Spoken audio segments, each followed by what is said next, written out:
Call to order the Tuesday, July 5th, 2022 Town Council regular meeting to order at 6:32. Councilors present are Melendez, Bordelon, Baumgardner, Kasiri, Franco, Jones, Parker, and Westervelt. We'll stand for the salute to the flag.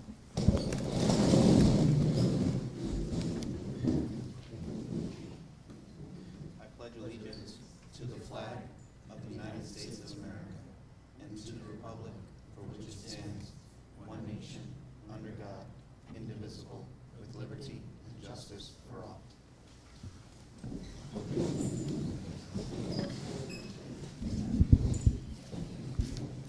Thank you. On to recognitions, awards, and memorials. We have 3 here. If Councilor Parker could read our proclamation recognizing Juneteenth.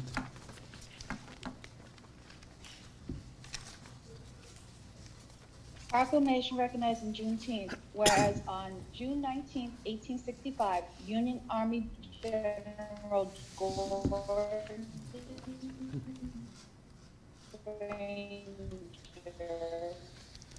read federal orders in Galveston, Texas, that all previous enslaved people of Texas were free. And whereas Texas was the most remote of the Confederate states and the last place the Emancipation Proclamation issued 2.5 years later was enforced. However, this was not the end of slavery in the United States. People enslaved in Union-held territory on December 18, 1865, and where in the efforts of diversity, equity, and inclusion, and where wishes to highlight the significance of Juneteenth Day as the historical end of slavery in the United States, and whereas Juneteenth will be observed June 20th, 2022 for the first time in Groton and will be observed as a paid holiday for Groton Town employees, now therefore be it resolved the Groton Town Council on behalf of the people of Groton does hereby commemorate the final end to the accepted practice of human slavery in all states of the United States. We celebrate and embrace our freedom, and we hold hope that all enslaved people throughout the world shall someday also be free. Dated Groton, Connecticut, the 17th day of June 22nd, signed by Mayor Melendez. Thank you. Would Councilor Kasiri read the proclamation recognizing Groton Middle School class of 2022? Absolutely. Thank you, Mr. Mayor. Proclamation recognizing Groton Middle School class of 2022. Whereas the 8th grade students of the Groton Middle School have successfully completed educational requirements to be promoted to the Robert E. Fitch High School, and whereas the class of 2022 filled the Groton Middle School with a combination of children transferred from all corners of the world and promoted from Mary Morrison, S.B. Butler, Charles Barnum, Northeast Academy, Claude Chester, and Catherine Kolnowski elementary schools. And whereas the class of 2022 has triumphed over the adversity we have all faced during these last 3 years, and whereas the class of 2022 is a group of kind, caring, and thoughtful people who look out for one another and actively work to make their school and their community a better place. And whereas the Groton Middle School community will honor the class of 2022 at the 66th annual promotion on June 14th, 2022, now therefore be it resolved that the Groton Town Council does hereby congratulate the students of Groton Middle School class of 2022 on a job well done and extends best wishes for their success and happiness in the future. We couldn't be prouder of you. Dated at Groton, Connecticut, this 14th day of June 2022. Thank you. Would Councilor Baumgardner read the proclamation recognizing Roderick Coleman?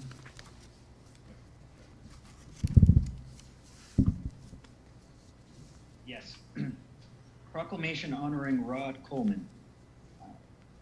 Whereas, upon the occasion of his retirement from the Connecticut Department of Transportation, the Groton Town Council wishes to express its sincere appreciation to Rod Coleman for his 33 years of loyal and dedicated service to the community.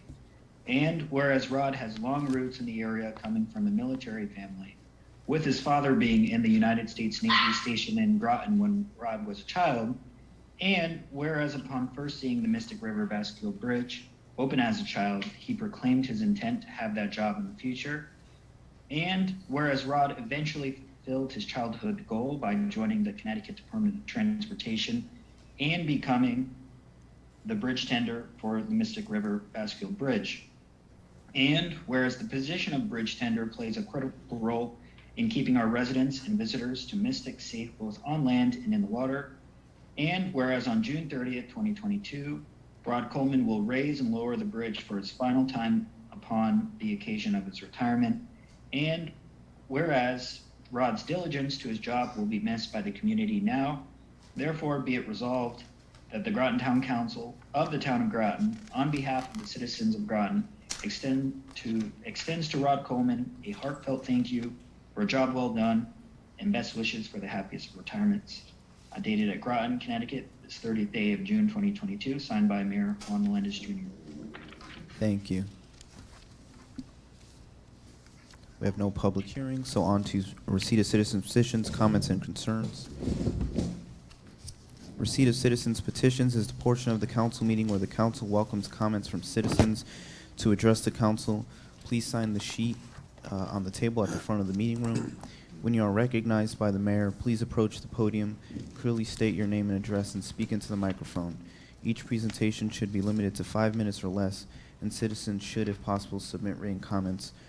Presentations should be related to matters pertinent to Groton. To speak during this portion of the meeting via Zoom, please email council@groton-ct.gov by 4 p.m. on the day of the meeting. Okay. All right, so first on my list, I have Sandra Fetters. 1 second, please. Good evening, my name's Sandra Fetters. I live at 28 Brantford Ave. It's nice to see all you guys again. I'm here to voice my concerns where I'm at today and what's happening. We're still in the hotel since May 17th and nothing has changed. I can't get anybody to clean my furniture because it's so contaminated with the mold. Nobody wants to be liable for my health issues. There has been an air quality test done at the new apartment, and it's showing mold. It's the same mold that I have in my other apartment, and there's some other little more nasty molds. And there's no PEX piping in that apartment. So the mold is being caused, in my opinion, by the high humidity in those buildings with the lack of air conditioners that they're telling us that we can't have. The levels in the new apartment, they're low. As Zach Simmons had told me that, Miss Fetters, the mold levels are low in that apartment. And I told him, I'm sorry, Mr. Simmons. My response was to him that they don't have to be high to kill me. And they're not high. Been to the allergist. That's where I've been living at lately beside the hotel. I've been prodded and poked and injected to see what I'm allergic to, and my IgE is positive. Now I'm allergic to everything. I didn't have these problems before. I have 3 different inhalers. I have 3 different kinds of medicine. I have my nebulizer that I have to take because now I'm a prisoner of my own body. Going outside or just interacting with people, I'm just taking the chance of I don't know what my lungs are going to do. It's terrifying. And then I have to worry about COVID being out there too, and that's another problem for me. But now I have to endure shots for the next 2 to 3 years of my life to try to get desensitized from what this mold has caused. The asthma will probably never go away. It makes me so sad that I can stand there and look through the window of my apartment at all my things and know that I can never touch them again. They are hazardous and they are life-threatening to me.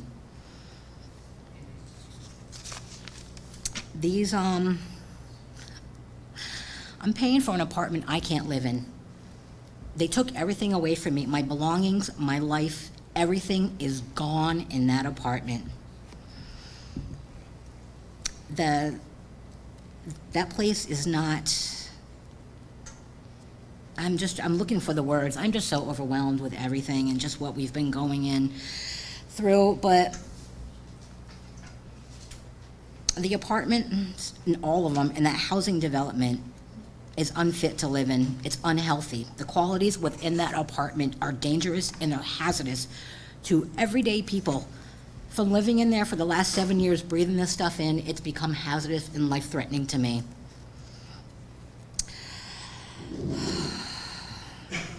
Just staying in that apartment is just dangerous. It's unlivable. They're uninhabitable.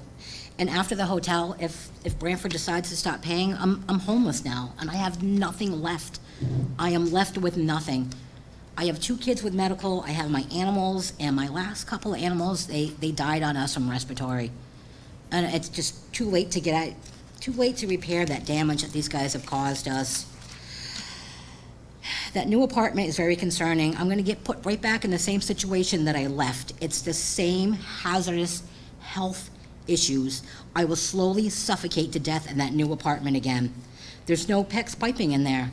Why is the mold in there again? It's in there because the humidities are high in those apartments, and they will never go away until that humidity is controlled. We are all at these people's, we are just at the mercy of these guys, and it shouldn't have to be like that. I worked so hard for everything that I had in that apartment, everything, even precious belongings that family members that are passed away, I can't recover those. The baby pictures from my kids, they're all gone. I can't come into contact with this stuff. And for those guys keep promising what they're promising, I have my doubts that this problem is never gonna get fixed. It's only gonna get Band-Aid that it's been doing for the last, how many years these guys been in there, since 2017 or 16? The remodeling that they did made the outside look nice, but it made the inside just more dangerous than ever. It sealed stuff in, they covered the walls up, in the bathrooms, the mold that was there, it's just growing and festering. The things that are in my apartment that have been there since the 17th, I have not been in an apartment, and I know that the humidity now is killing, it's making it worse. It's an algae bloom in there. It's what's going on. It's uninhabitable. It's unlivable. And when I first applied to there, and when they let me in, I felt so grateful and happy that I had some place to go that I could afford. If I knew what I know now, that my life was going to be put in danger, and that everything that I worked for was going to get taken away from me, I would have lived in a cardboard box behind a store. Because that's where I feel that I'm going to end up next. I don't know what to do anymore. I'm very sad about this whole thing. And that piping is not the problem, it's the humidity. They built this place on a swamp. They don't allow ACs in the upstairs. And the problem is just growing, and it's just gonna keep getting bigger. And the lucky ones of us that got out of there. I got out of there by the skin of my teeth. What was left of my life, I got out of there. But now every day I have health problems. I can't breathe anymore. I wanna look for a better job, but I can't now, because now I can't do the things that I used to do. I can't breathe anymore. That's a liability. A lot of people don't want to have somebody that can come in, and I can't work anymore. I just want my life back. I want to be able to breathe. I wish I could go back in time, because I would do a lot of things a lot different. I'm sorry that we have to keep coming back up here and repeating the same things, but these guys are only putting Band-Aids on the problem. They're not going to fix them. And until somebody actually dies in that place, then maybe something will get done with these guys. I thank you guys for your time, and I appreciate it. Thank you for listening. Thank you. Next I have Will Goetz.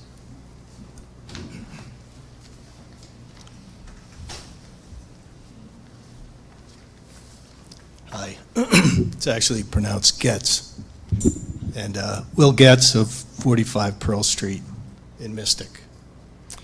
And I'm here to speak in favor of continuing to permit short-term rentals in the area. In my experience, going back to the 70s, short-term rentals have been part of the Mystic community for a very long time. I'd also like to point out, as the town is making its efforts here, I provided this document to you today. And the first sentence of this document is from Airbnb. Our community standards prohibit members of the Airbnb community from creating a nuisance that disturbs the surrounding neighborhood. And I think that's a lot of what we're talking about when the ban STRs comes up, right? Get rid of the noise. Well, I'd like to suggest that the town create policy to work with these organizations because they have the mechanisms in place to take away the bad actors. And finally, I'd like to say that these short-term rentals actually provide a lot to the community. And I'm just going to read 3 really brief emails from recent guests. From Bill, hey, we're down the street. Youngest kid is graduating from Fitch, and we're trying to put family within strolling distance. We walk past most days with a yellow mutt, right? So we put up his grandmother, this graduating kid's grandmother. Lynn, my husband and I are passing through Mystic and stopping to visit family. We'll be checking in around 5 p.m. on Friday. We lived in Mystic for 25 years and used to walk by your property almost every day. Right? It's not hooligans, it's not parties, it's real people. Finally, Peter, hello, we're coming to visit my mother-in-law who lives in Noank. It's a little irony, right? Can't get a short-term rental in Noank. So you got to go to Mystic. Thank you. Thank you. Next, we have Michael Boucher, followed by Ian Thomas.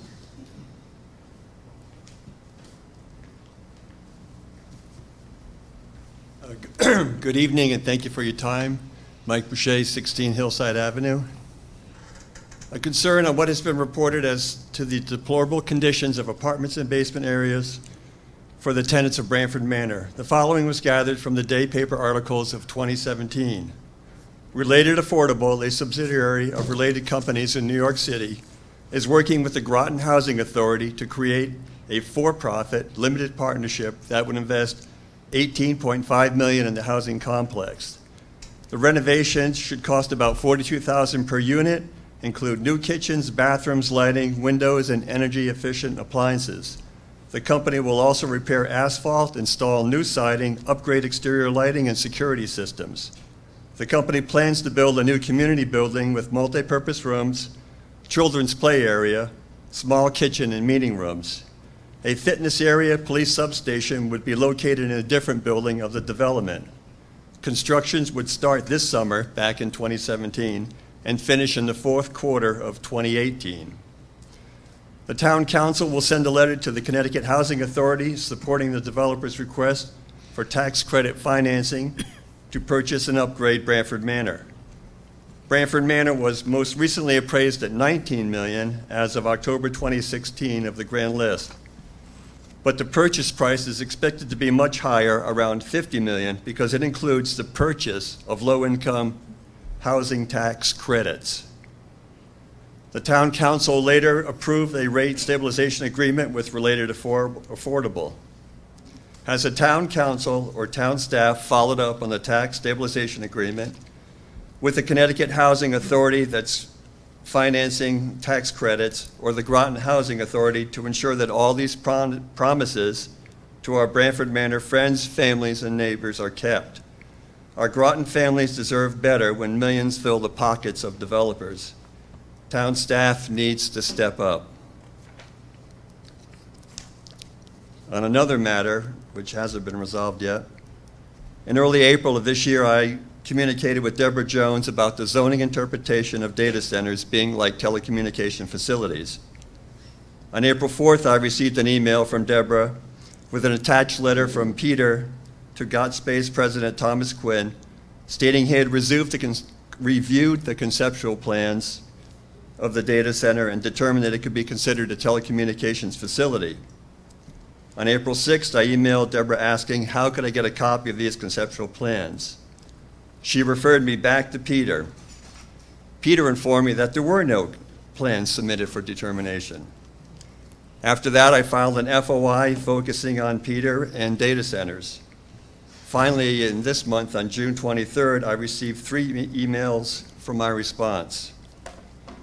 The first one dated March 4th from Deborah to Jonathan and Peter. Attached is a draft letter regarding data centers as a permitted use. I've also attached the concept plans.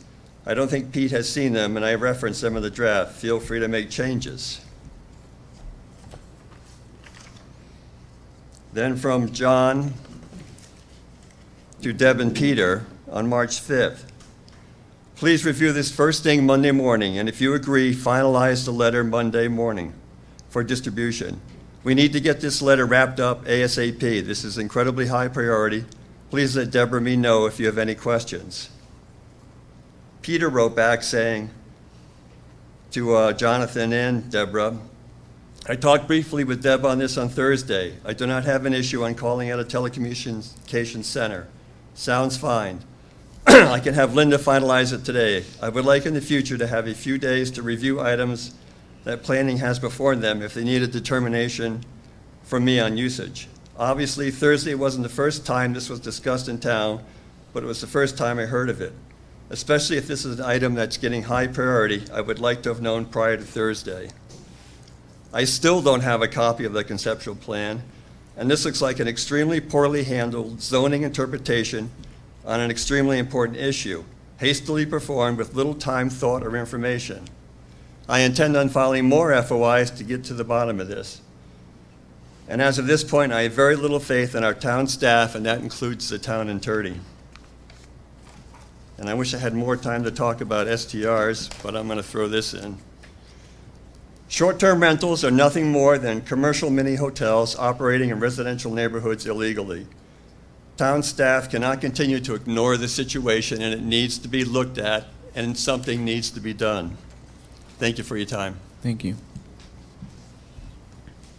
Ian Thomas, followed by James Mack.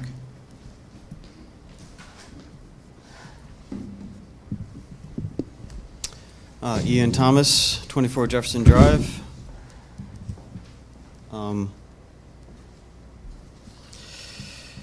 So I definitely would like to echo. Well, I'm just going to hold on a second. Let's see, we have some technical difficulties here.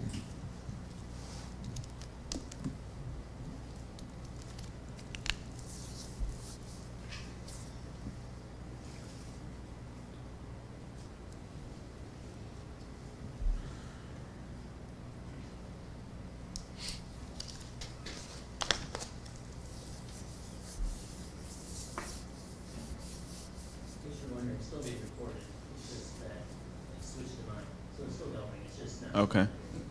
You can continue. So, Ian Thomas, 24 Jefferson Drive. I'd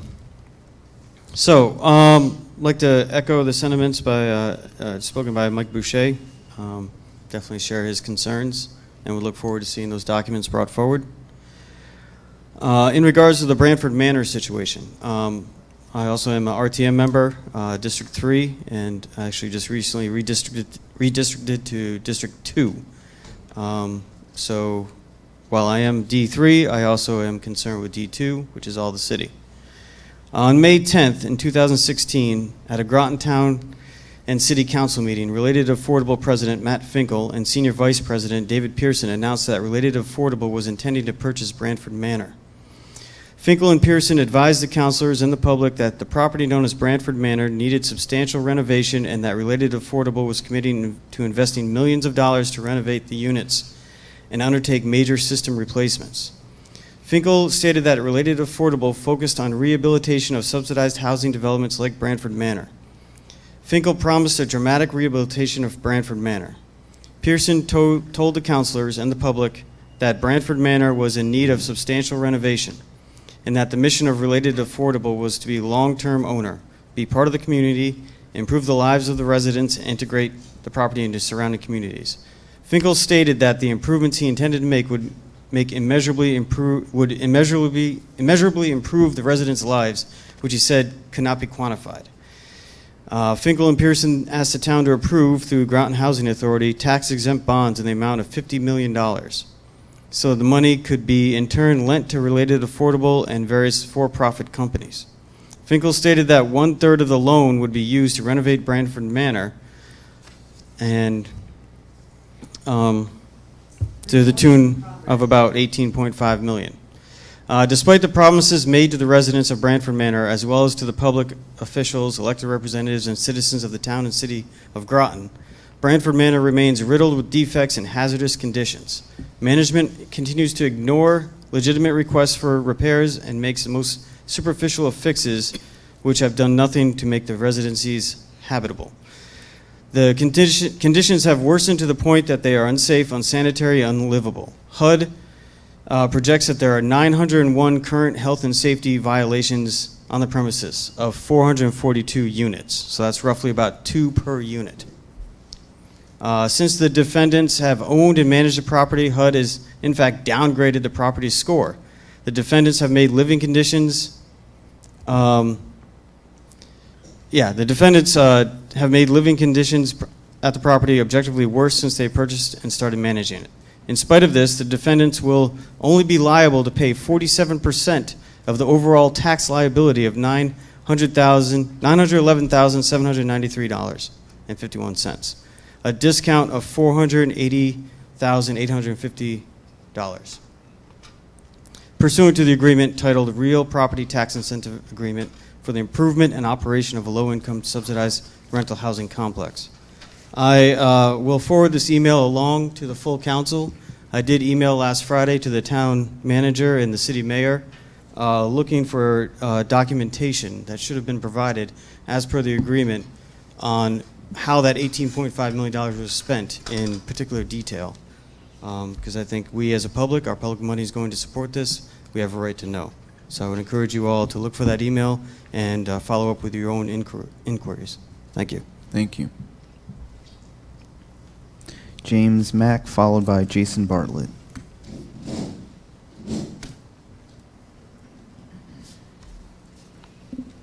James Mack, 43 New London Road. Thank you, Mr. Mayor. I want to respond to the common talking point that it is big corporations that own these short-term rentals. I think what we have seen from the P&Z meetings is that most, if not the vast majority, are owned by small-time owners, many of whom have deep roots in the area, people who are hustling to make ends meet while raising families. And I know this is just observational from the P&Z meetings, but it seems that many of the complaints come from certain streets that would be considered home to the wealthiest residents of Groton. So while this issue is sometimes pitched as residents against big business STR owners, I see it as the opposite. It seems that the anti-STR push comes from people who are probably very successful in corporate America. And these residents who have objectively achieved financial success will potentially dictate rules that will affect all of Groton and the livelihoods of all Groton residents and small businesses. They want to create rules that will negatively impact the livelihoods not just of the homeowners, but the people who clean the houses, the landscapers who cut the lawns, the waiters who live off the tips from the visitors, and the small shops and people who work in the small shops. Our local economy is all intertwined and very dependent on visitors. With our national economy in a precarious position, now is not the time to damage our local economy and all the residents who depend on it. I also want to note that the grass is not always greener on the other side. I know the identity of one of the most obnoxious people who stayed in my house. It was me. I was in my 20s and I threw great parties. It's how I met my future wife, and we now have 3 daughters, the youngest, who was baptized at St. Patrick's 2 years ago. When I had to move around the country, I rented the house to some young sailors whose hobby, unfortunately, was working on and testing their motorcycles, the ones with very high pitches. They were not ill-intentioned, but they were not an ideal neighbor. As a comparison, as a short-term rental, last week, a grandmother rented my house and got to spend the long weekend with her son, daughter, and grandchildren. She said it was the first time they were all together in 2 years. Next week, the family who is renting is sending their kids to the sailing camp at the seaport. The negative caricatures of short-term rentals do not represent the reality. Thank you. Thank you. Jason Bartlett, followed by Fran Wahiz.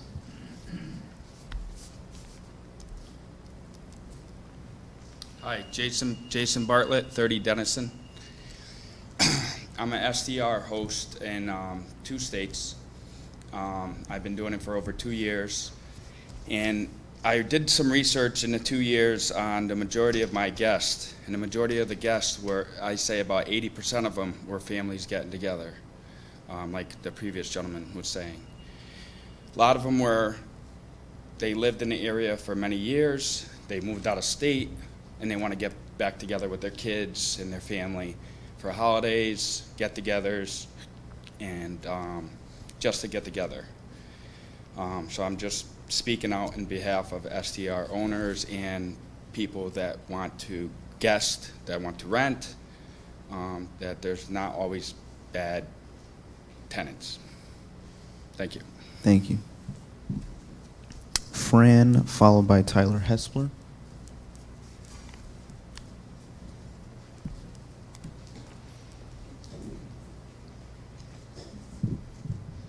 My name is Fran Wayne, and I live at 3 Overlook Avenue. I lived in this area since 1971, and like many of you, I've seen many changes from the Jolly Beggars turned into Steamboat Wharf condominiums. I have been a realtor in the area since 1972, and I have seen house prices increase at a very fast pace. The short-term rentals are not responsible for the increase in prices, but rather demand. Demand for real estate is increasing all over the USA. We have invited people to come through Chamber of Commerce ads and various social media. They are coming. I own 2 short-term rentals and I manage 2 others. And in 3 years I have been doing the rentals, I have never had one complaint. The people have consisted of families, couples, parents, here for graduations, weddings, and just to experience the Mystic area and all it has to offer. Change is never easy. But today's consumers look for short-term rentals, and we are among the top 5 requested spots in Airbnb. We need to service them. Our businesses are benefiting from it, and the people we employ are benefiting from it. Our properties are always kept in impeccable conditions, and we as a group already have rules for our guests to follow. Thank you. Thank you. Tyler Hespler, followed by Hope Hespler.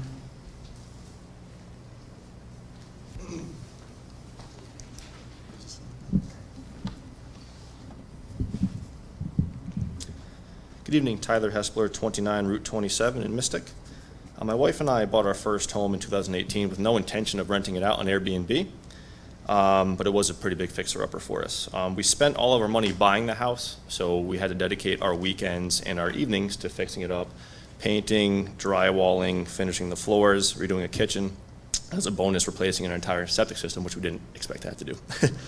All while we both carried full-time jobs. As we were doing this, we read some books, figured out that we had a kind of unique opportunity to rent it out on Airbnb, and before long we were taking little vacations and renting it out just to give it a test ride. Right away we enjoyed it quite a bit, and we found that interacting with our guests and reading the written notes they left behind, talking about how respectful we were, how our services were, how they loved how we remodeled our home, and how they loved the community, became our favorite part about doing this business. And it was something we hadn't even considered when we started.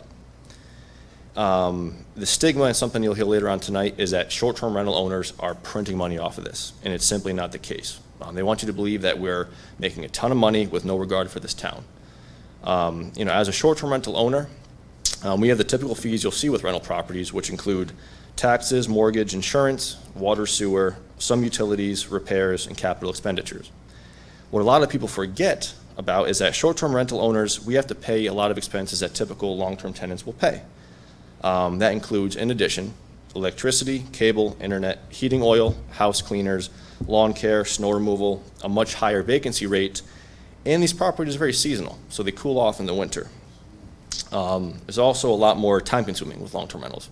And I'm by no means complaining. I love what I do, but I've just heard way too many times from people in this room that short-term rental owners are printing money and we don't care at all about this community. So when you see that nightly rate, just please consider all those expenses I had just mentioned there. Secondly, short-term rentals are not hotels or motels. In fact, Groton has specific zoning regulations, language that says that hotels require, quote, daily cleaning service. Now, short-term rentals get turned over whenever there's a new tenant, as with any rental property. So let's just call them what everyone's calling them, STRs, short-term rentals, right? The other side is going to argue that short-term rentals aren't listed as a legal right, and therefore they could be considered illegal. I was actually quite surprised when I found out that Groton doesn't have a legal definition of a rental property at all. So by that logic, I don't think we're prepared to ban all rental properties. And if not, where does it say there's a minimum nightly requirement for rental properties?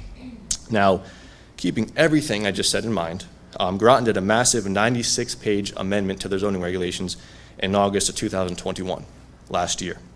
If STRs were such an issue, why were they not discussed at all? That would have been during peak tourist season last year when short-term rentals were causing all these alleged problems, and it wasn't mentioned in 96 pages of revisions. People want to argue that other towns have banned them. You're going to hear that. I say Mystic is different. Those other towns do not bring in 28.9% of Connecticut traveler spending. Those other towns do not provide over 27,000 jobs that are tourism related. Those other towns were not listed in Bloomberg's top dining destinations for the summer of 2022. Mystic is changing. We need to accept that and cherish that. Over 110,000 restaurants closed in 2020, and how is Mystic doing? You'll hear the argument that short-term rental owners are buying up all the property in Mystic and pushing out local homeowners. Like Fran said, this is nationwide, this is supply and demand, and as a quick example, this is not Mystic specific, but in Mystic in 2017, there were 117 houses for sale. In March of 2022, there were 31 houses for sale.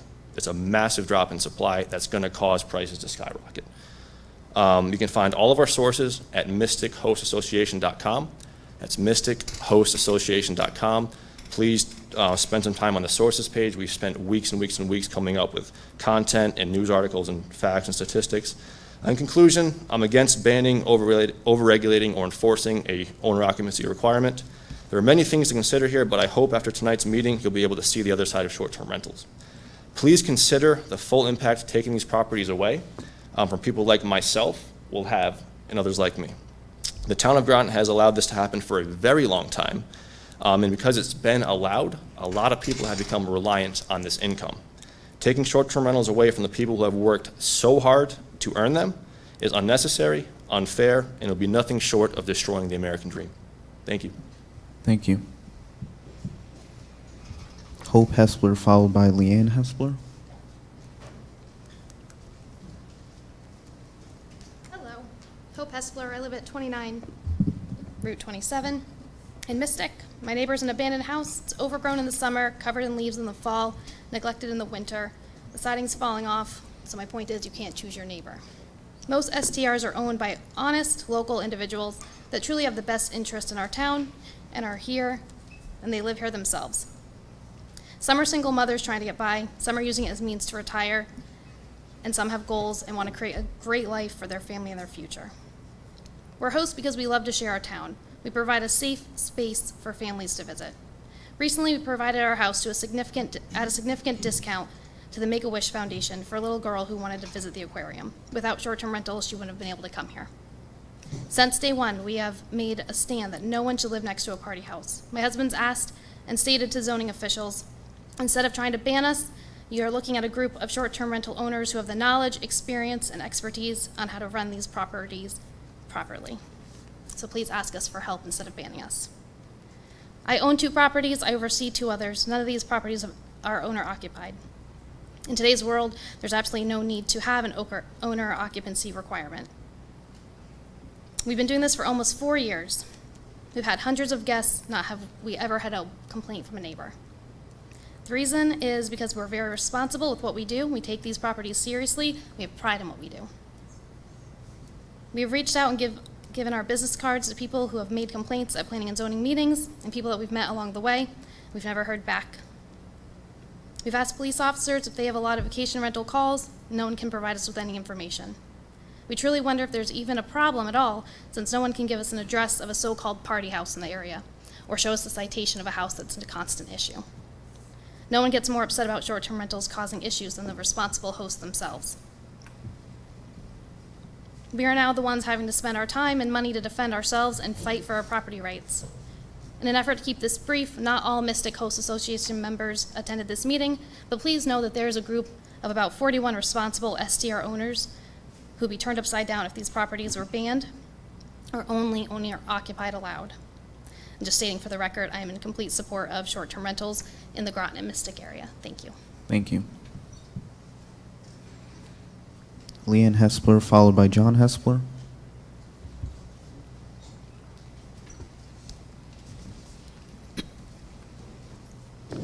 Good evening. Luann Hespler, 414 and 424 Pequot Avenue in Mystic. Thank you for your time tonight.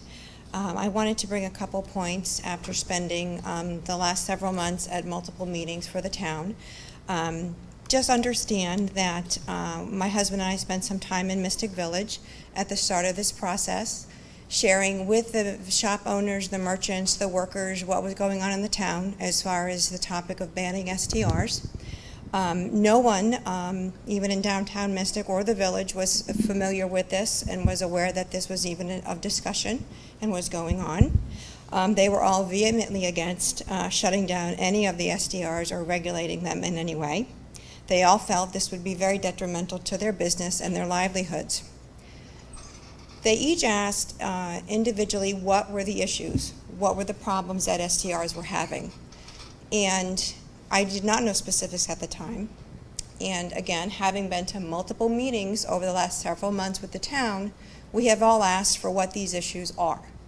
Give us the name, the address, what was the issue with the property, were the police called, what was the citation, was there a breach of peace, was there a breach of a noise ordinance? We have spoken to police officers who have come right out and said, there's no issues with STRs, we're familiar with where they are. The issues they have in Mystic is people walking down the Pearl Street drunk, coming out of the bars, walking to their cars because there's no parking. We have yet to be told of one issue with an STR. Understand, when we rent through Airbnb, VRBO, we have to have a very high bar of who we rent to. They are graded. We reply to other potential renters and tenants. Are they a good guest? Yes. Did they leave it in good order? Yes. Were they clean? Yes. Were there complaints? Yes. Would you rent to them again? Yes. The first thing I do when I see a potential guest is I look. How are they rated? Do they have a 5-star? I don't want a 2-star guest in my home. I love my properties. So we are doing this at a benefit of them and us, but we take a lot of pride in our properties. I don't want somebody to abuse my neighbors or my property, and that's very important. They have these modalities already set up in their system, so why don't we utilize them? Penalize STR owners if you've got a complaint. You should have the names and the addresses of every homeowner. The police should have it. If there's an issue, you call me. I'll be right there. Why don't we utilize what's already in place? Those mechanisms are already there. We don't have to reinvent the wheel. We all want the same thing. We want responsible people in the community who are benefiting from the community and contributing to the community. We should all be working toward the same goal, not fighting each other. I've actually had at a meeting, someone against STR saying he doesn't know his neighbor and can't go sit out on the porch and have a beer. That was his complaint. I don't find any validity in that or how that should influence our livelihood in any way. That's not fair. No one chooses their neighbor. My last point is understanding the community. I grew up here. We've lived on tourism. Times have changed. Millennials do not stay at the Holiday Inn when they travel. They just don't. They text, they get on their app, they book it, they book it instantly. They go to Airbnb and VRBOs, and we need to stay up with the times. Because if they don't come here, they're going to go somewhere else. And we're going to lose multiple millions of dollars. I thank you for your time, and I appreciate your listening, and understand that we're here for the benefit of the community. Thank you. Thank you. John Hespler, followed by Thomas Umris.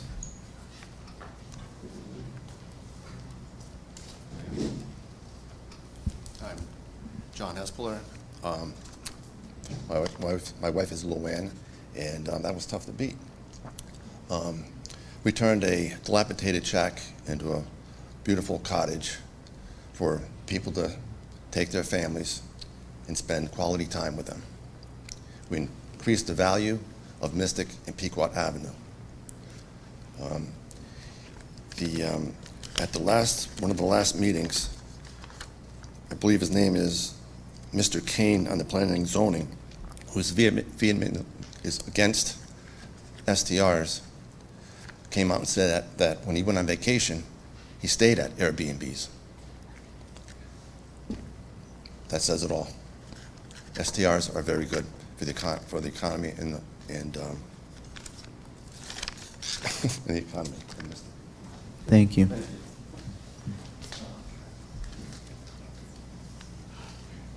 Thomas Umritz, followed by Pantea Umritz.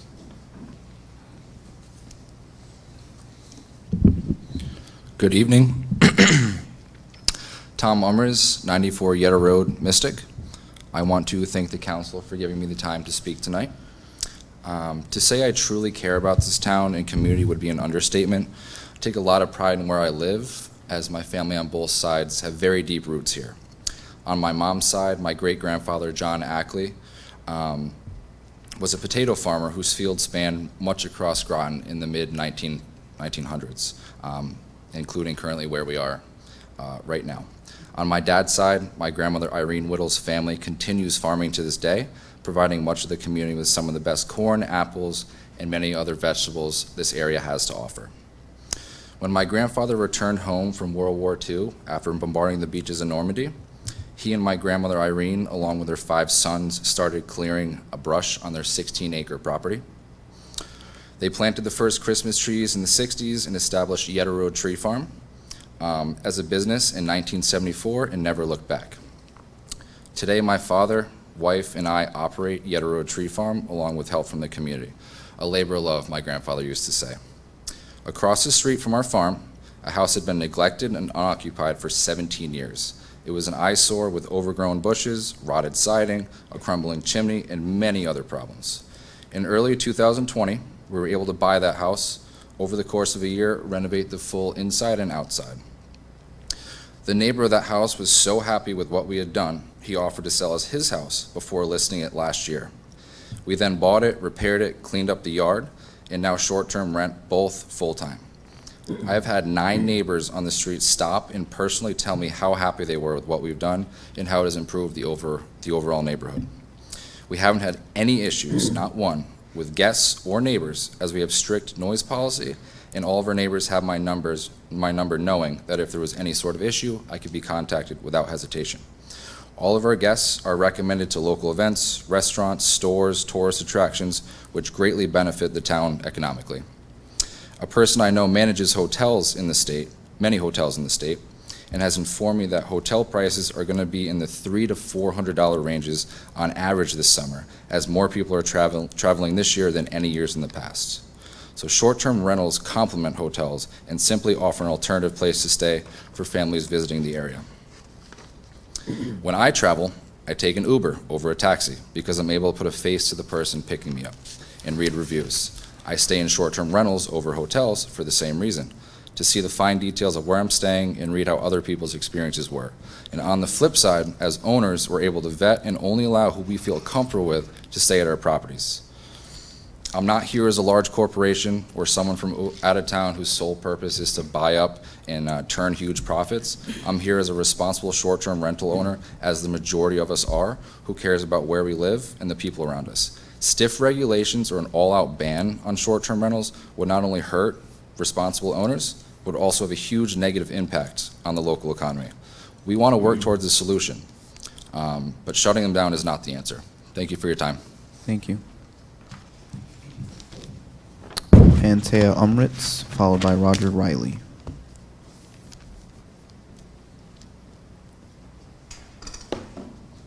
I made a little handout that I'll.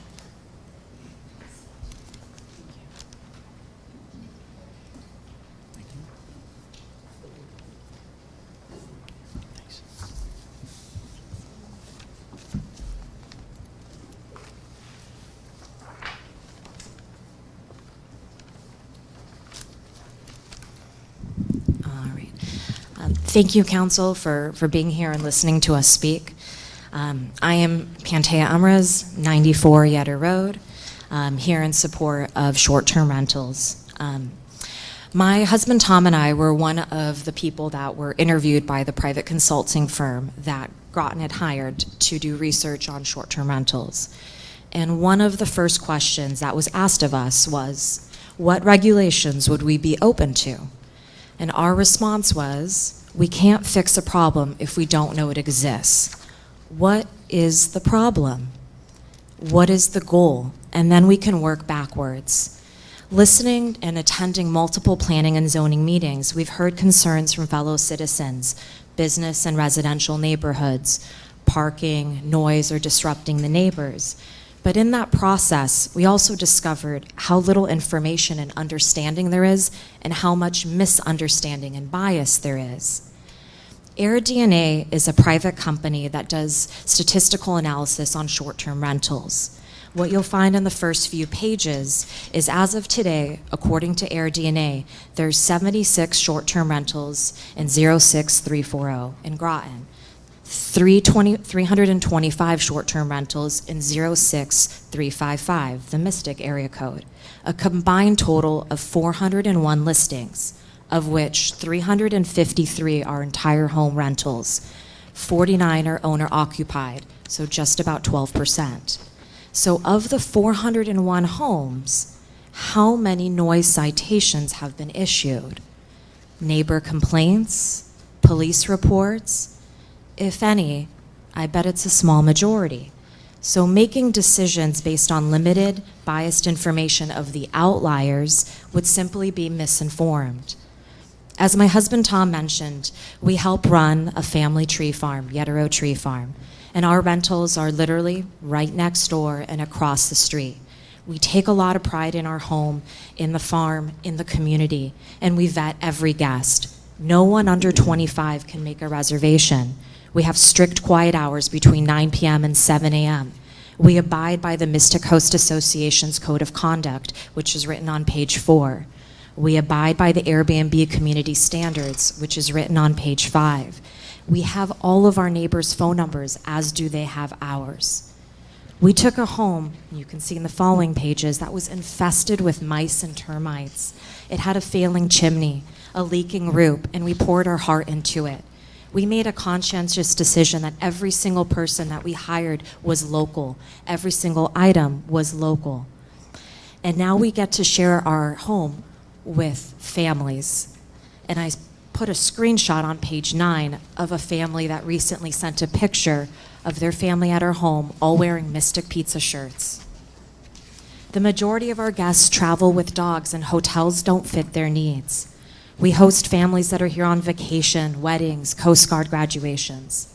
So we're here to say we support this town, we support working together towards a solution, and we lean on your leadership to help work towards that. Thank you for your time. Thank you. Roger Riley, followed by Genevieve Cerf.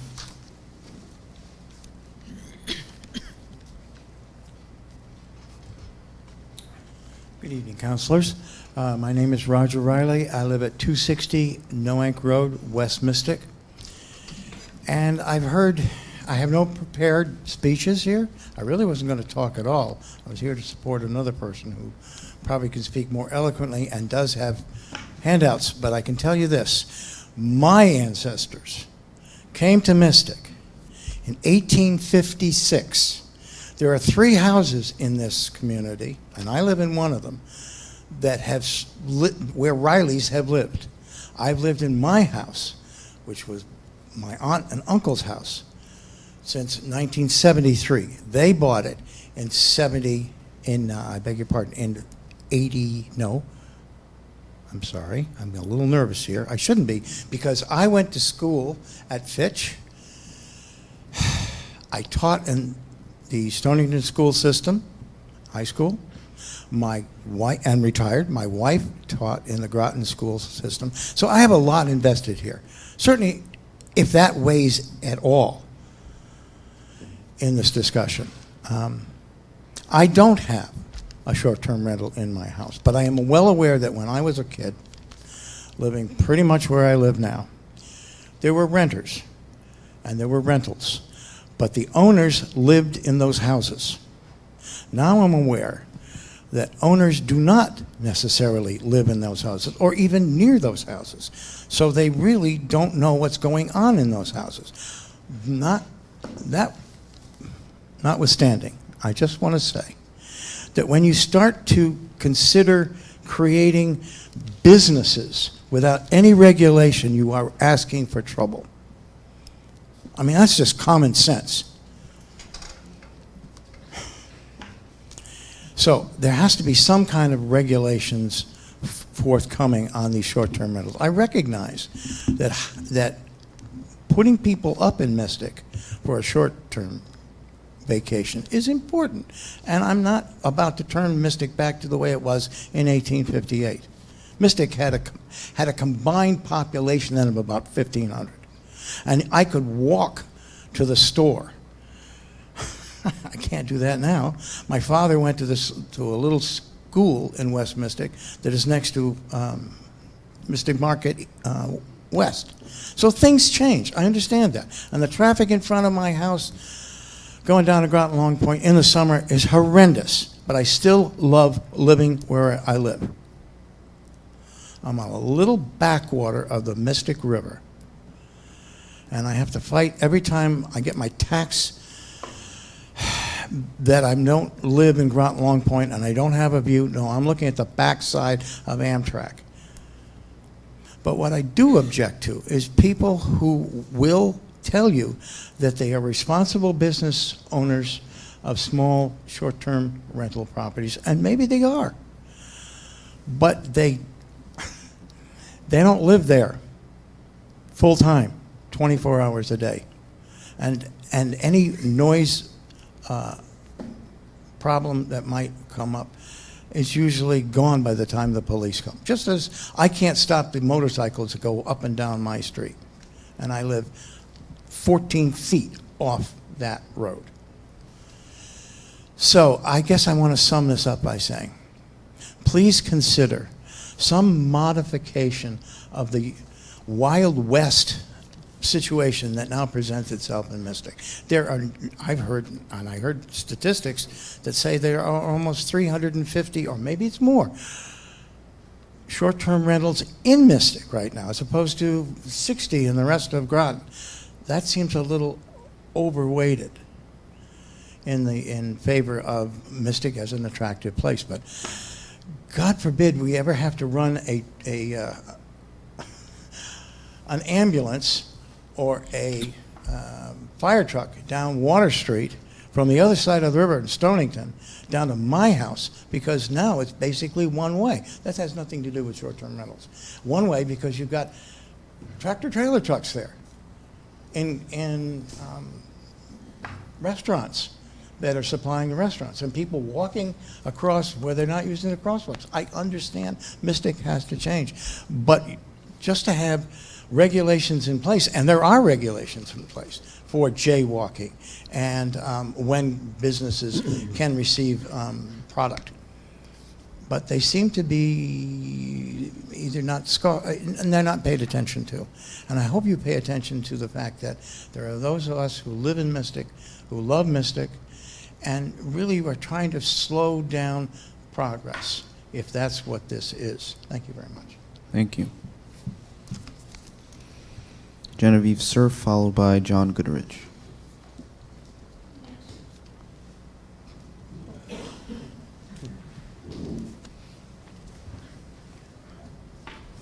Okay, my name is Genevieve Cerf. I live at 6 Pearl Street in Mystic. I am a member of the RTM, but I am not here tonight representing the RTM. I'm going to set my watch so that I know. Okay. I'm here. There are a lot of things I wanted to talk about tonight, but clearly the most important is this short-term rental thing. I woke up, I'm right next to 8 Pearl Street, which is one of the short-term rentals owned by a corporation which is based in New York, and which is entirely run by a management company. The owner, as far as I can make out, is never there nor interested in being there. And there are tons of articles written about how he's being investigated by the state of Connecticut Attorney General for basically not managing properties according to the Brantford Manor problem. So I woke up the other day around 7 in the morning to this amazing rumbling going on, because the back of my house is right on the driveway of the house next door. And the rumbling, as I looked out the window, was 6 huge motorcycles with people revving up the motorcycles, and one of them was negotiating with a managing agent, probably clearly like giving him back the keys or doing whatever. They were leaving, so they must have come in during the night. I didn't hear them come in during the night. As you all know, I'm a little deaf, so that's a good thing. What's not a good thing is that I wake up with these 6 motorcycle people revving their engines for about a good 5-10 minutes under my window. One guy had a beard long down to here and smoking a cigar like this at 7 in the morning under my window. The next weekend, I get a perfectly lovely wedding party. The weekend after that, some families, lots of families come through, lovely families. But I never know, see, that's the point. I never know who's going to be next door. And for families with children who live in a residential neighborhood, who made their bargain when they bought their houses, if they bought their houses longer than 5 years ago, they made a bargain to be living in a residential neighborhood, not a business neighborhood. So it doesn't matter how nice you are or how well you run your business or anything like that. The zoning regs say you cannot run a business in a residential neighborhood, plain and simple. I mean, if you were going to give that much latitude to businesses, we could have a house of ill repute next door. And that would be just very much also very entertaining for me, because I'm alone most of the time. I could watch the traffic, customers coming in and going out, and the ladies living in the house going in and going out. And according to you, that's fine that people are just running a business in a residential neighborhood. I could name about 10 or 15 other examples where we would have people up in arms. You would have like 500 people in here if you had the kind of business next door to me that they didn't like. So, the important thing here is the law. And I'm going to try to read this letter from Alyssa Wright, former town councilor, who wrote a letter to the Planning and Zoning Commission to explain to them, and she's probably one of the best legislators, if not the best legislator, that the town of Groton ever had. I'll make this letter part of the record of the town council because it's public record on the Planning and Zoning Commission. If I don't have time to finish reading it, I will send a copy to John and all of you so that you can read it. You should read it carefully, because the really important point she makes is that zoning is one of the most important things that a town can do. And the job of zoning is to not only just bring a lot of business around or put certain things like industrial in a certain zone, etc., but the quality of life of the people there. So when you zone a zone residential, it's not for the fun of it that you say it's residential. What you're saying is that the people who are going to live there are going to feel they're in a residential neighborhood. That means, a place with families and dogs and children and all that, and not people who are constantly coming in and going out. There wasn't one day next to me that there wasn't a complete change of cars. There's a whole bunch of new cars here today. I don't know who's living next to me. Now, I don't have kids. If I did, I'd be really worried. So I would really like you to put this in the hands of the Planning and Zoning Commission. Attorney Cody, during this workshop that they had, was trying to convince them that it's not their job to rule on this. He was trying to convince them that STRs are not part of the zoning regs. Well, the problem is that they're not in the zoning regs. They're not defined, and anything that's not defined in the zoning regs is, by definition, an illegal use. So it would either have to be put in the zoning regs with the restrictions, or you'd have to apply the zoning regs as they are. They are not in there, therefore they're illegal. Okay? So, oh my God, done already? Okay. So let me just read one paragraph then from Elisa's letter. The essence of zoning concerns the interaction of land uses and an attempt to order those uses to minimize their adverse impacts on each other The idea is to prevent nuisances before they occur. And she cites the law for that. And then I'll just bottom paragraph. As you know, one of the bedrock principles of land use law is that for use of property to be considered non-conforming, it must have been legally permissible use in existence at the time that the zoning regulations or amendments to the regulations were adopted, which regulations would make the use illegal if it were begun thereafter. To support a determination that use is non-conforming, the use must have been in existence at the time that the zoning regulations making it non-conforming was enacted. Well, the use of short-term rentals in 2017, it wasn't in there, and they've all proliferated since those zoning regs, and since they were not in the zoning regulations, they are an illegal use. And Thank you. all these nice people, I totally believe they're nice, I totally believe they have their money, I totally believe they're doing the right things, but they are not doing the legal thing. The Planning and Zoning Commission has to determine that. And please don't let Attorney Cody discourage them or you from that. It is not his job Thank you. to determine short-term rentals. It is Planning and Zoning's job. And please enable them and empower them back to do their job. Thank you. I'm not saying what kind of restrictions we should have, just let them do their job. Thank you. Thank you. John Goodrich, followed by Bruce McDermott.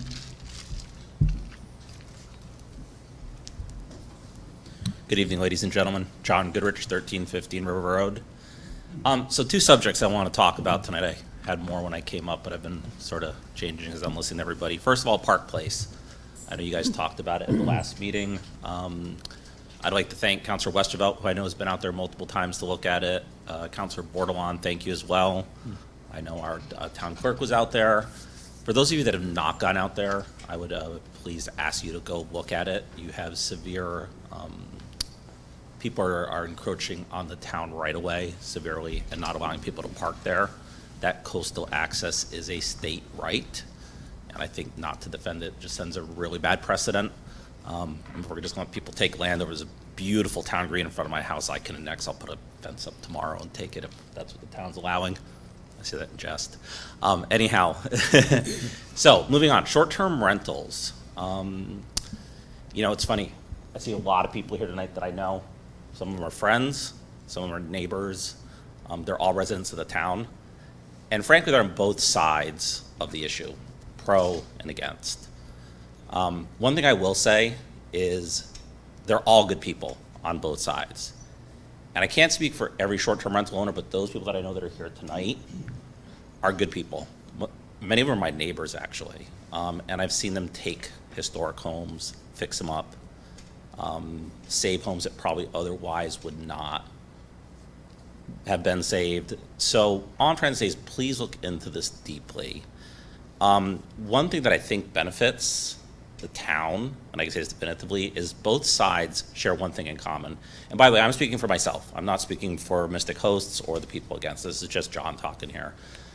But the one thing they both have in common is they both love this town. And that's great. The other thing I know about this town is the residents, when they get together, can make great things happen.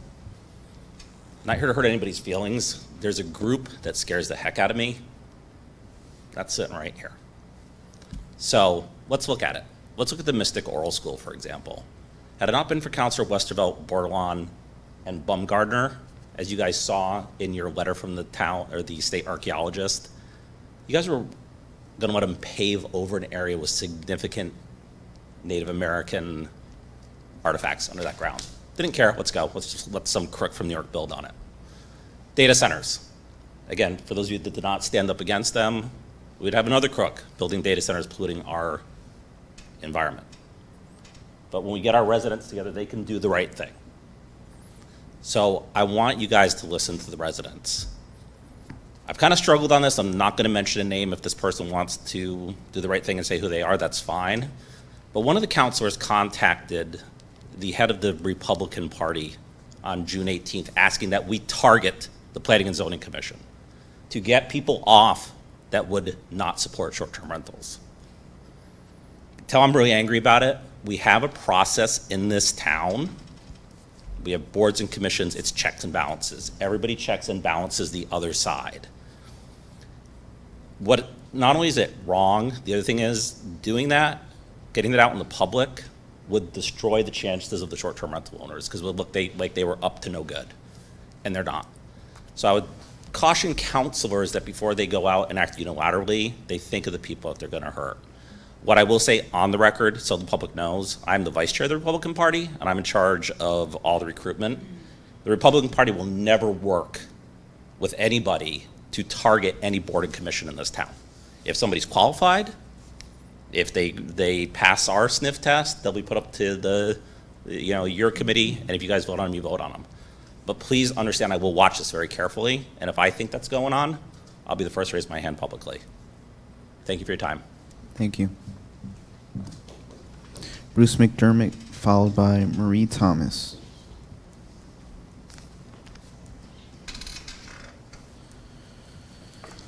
Good evening. Bruce McDermott, 328 Noank Road, Mystic. I have a little different request.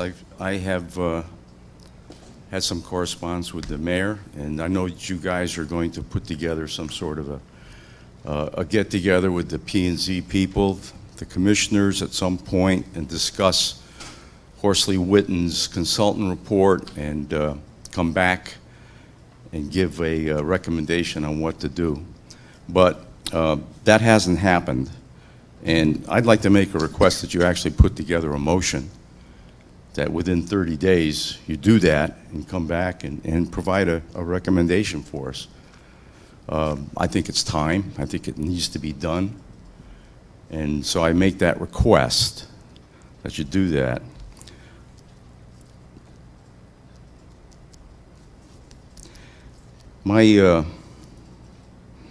I guess my comments would be this.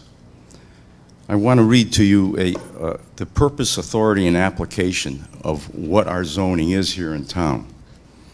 This is from my zoning book. I'm on the ZBA. Purpose, conserving the value of buildings and encouraging the most appropriate use of land throughout the town, providing for the public health, comfort, and general welfare and living and working conditions, regulating and restricting the location of trades and industries, the location of buildings designed for specific uses. And then later on, excuse me, it says, in the event that there are found to be conflicting requirements within these regulations, the most restrictive provisions shall be applied. Not may be applied, shall be applied. So my contention is that we just, for 5 years, the planning and zoning staff has just turned a blind eye to this whole thing. And they have. Our attorney, Cody, is not an unbiased individual. I mean, if you've heard him speak, he is in favor of continuing this short-term rental fiasco where nothing is said, nothing is planned, nothing is done. But my problem with short-term rentals is very basic. I understand they're a business, people want to make money. That's fine. But you're taking people out of a neighborhood. On my street, I've got 4 within 100 yards of me. 2 of them are owner-occupied short-term rentals. That's okay. That neighbor's never going to go away. But there's another couple of houses where the people are gone, and they're short-term rentals. I don't have a neighbor there anymore. That's what you do when you allow these things to proliferate as they have. You eviscerate a neighborhood. There's just no other way around it. That's what happens, and it's going to continue and get worse. We'll end up looking like Musquamaket here at the rate we're going. So that would be my contention and my wish, that when you all come back and you've had due deliberation, talk to the planning and zoning commissioners, review these regulations that are in the book. I mean, they're pretty plain. And to take the view that a residence is somehow okay for commercial interests is just not so. It just isn't so. I mean, why do we have residential zoning if we're going to allow commercial residences within that? It doesn't make any sense at all. why have it at all? I mean, this whole book is filled with that kind of thing. So, but my recommendation on the putting together some sort of a motion to get this thing going would be my first consideration here this evening. And I hope we can reach a resolution of this soon. Thank you. Thank you. Marie Thomas, followed by Paul Brad.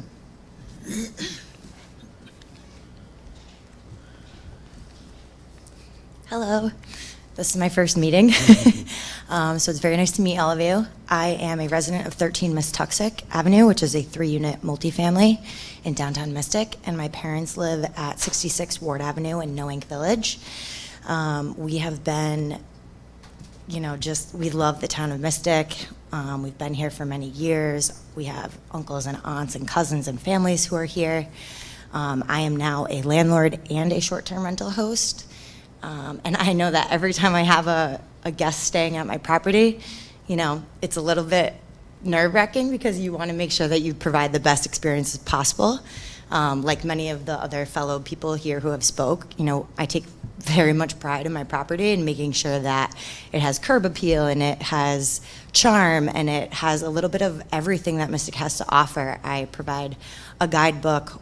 I offer to make my guest reservations at any of the local restaurants. My house was empty for 2 years, just sitting, being neglected before I took over.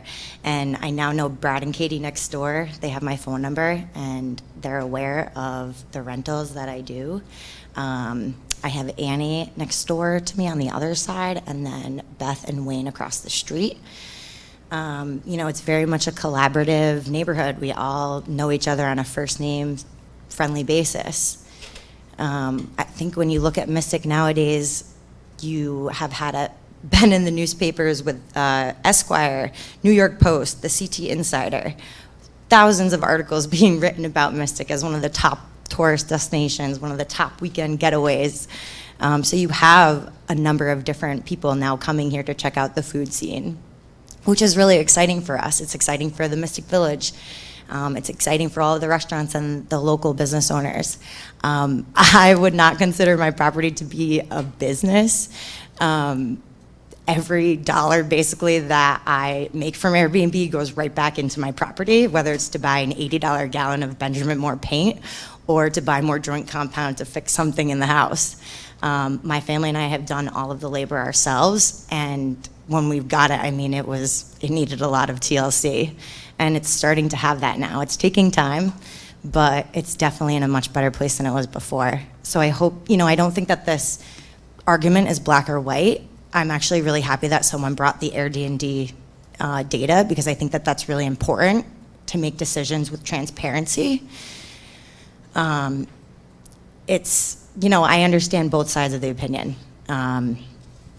So I ask that you take into consideration all of the facts that you have and look at the people who are the hosts, and you work with them, collaborate with them to make the best decision for the town and for the homeowners possible. Thank you very much. Thank you. Paul Brad, followed by Linda Vogel.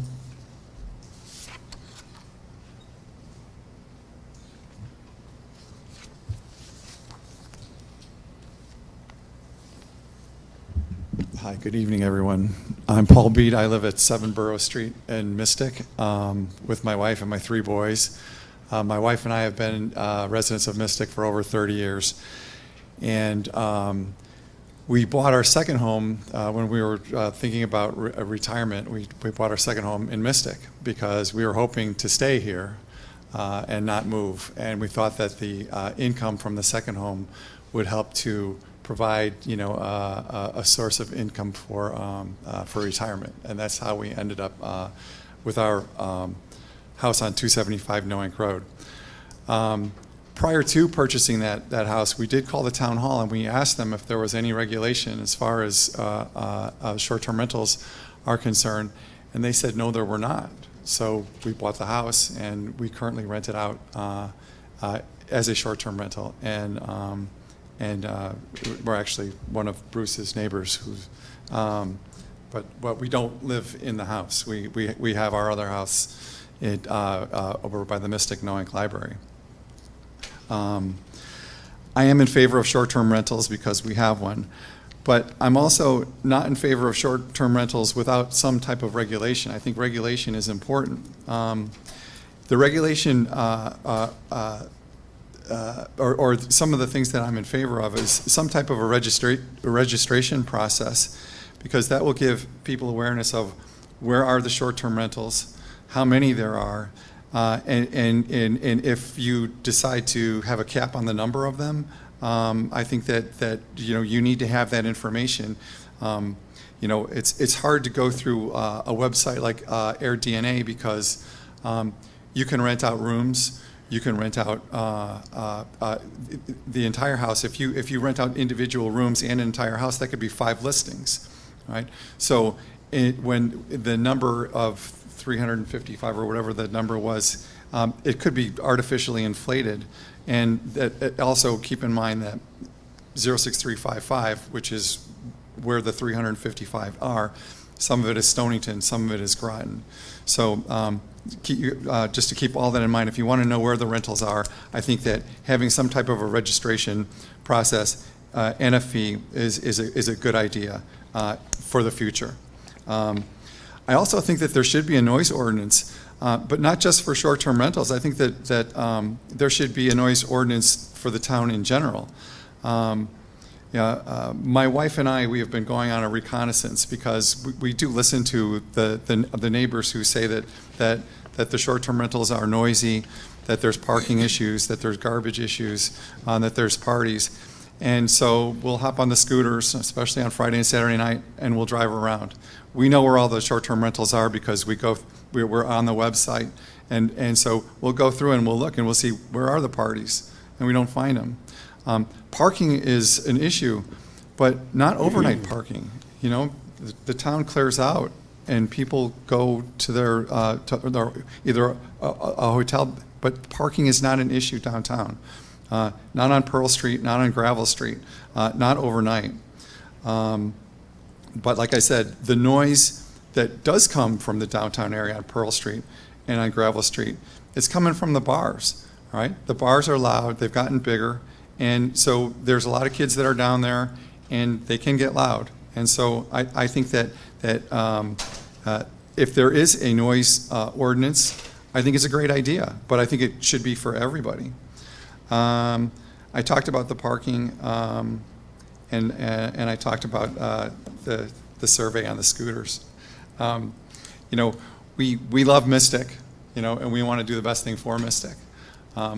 But most of the time, and I promised my wife I wouldn't ad-lib anything, so I'm going to be very quiet now. Most of the time, we have families in our houses, and that's it. All right, thank you for your time. Thank you. Linda Vogel.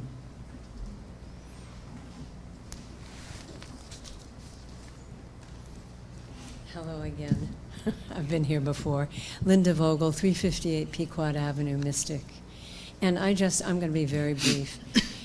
My original stance was and still is to some degree to copy the Noank model and ban short-term rentals because they are currently not legal. But I'm very aware that this is a very complicated situation. I've listened to the supporters of STRs. My heart goes out to people who have fixed up their homes and who are renting them out as short-term rentals. However, number one, short-term rentals do drive long-term rentals out.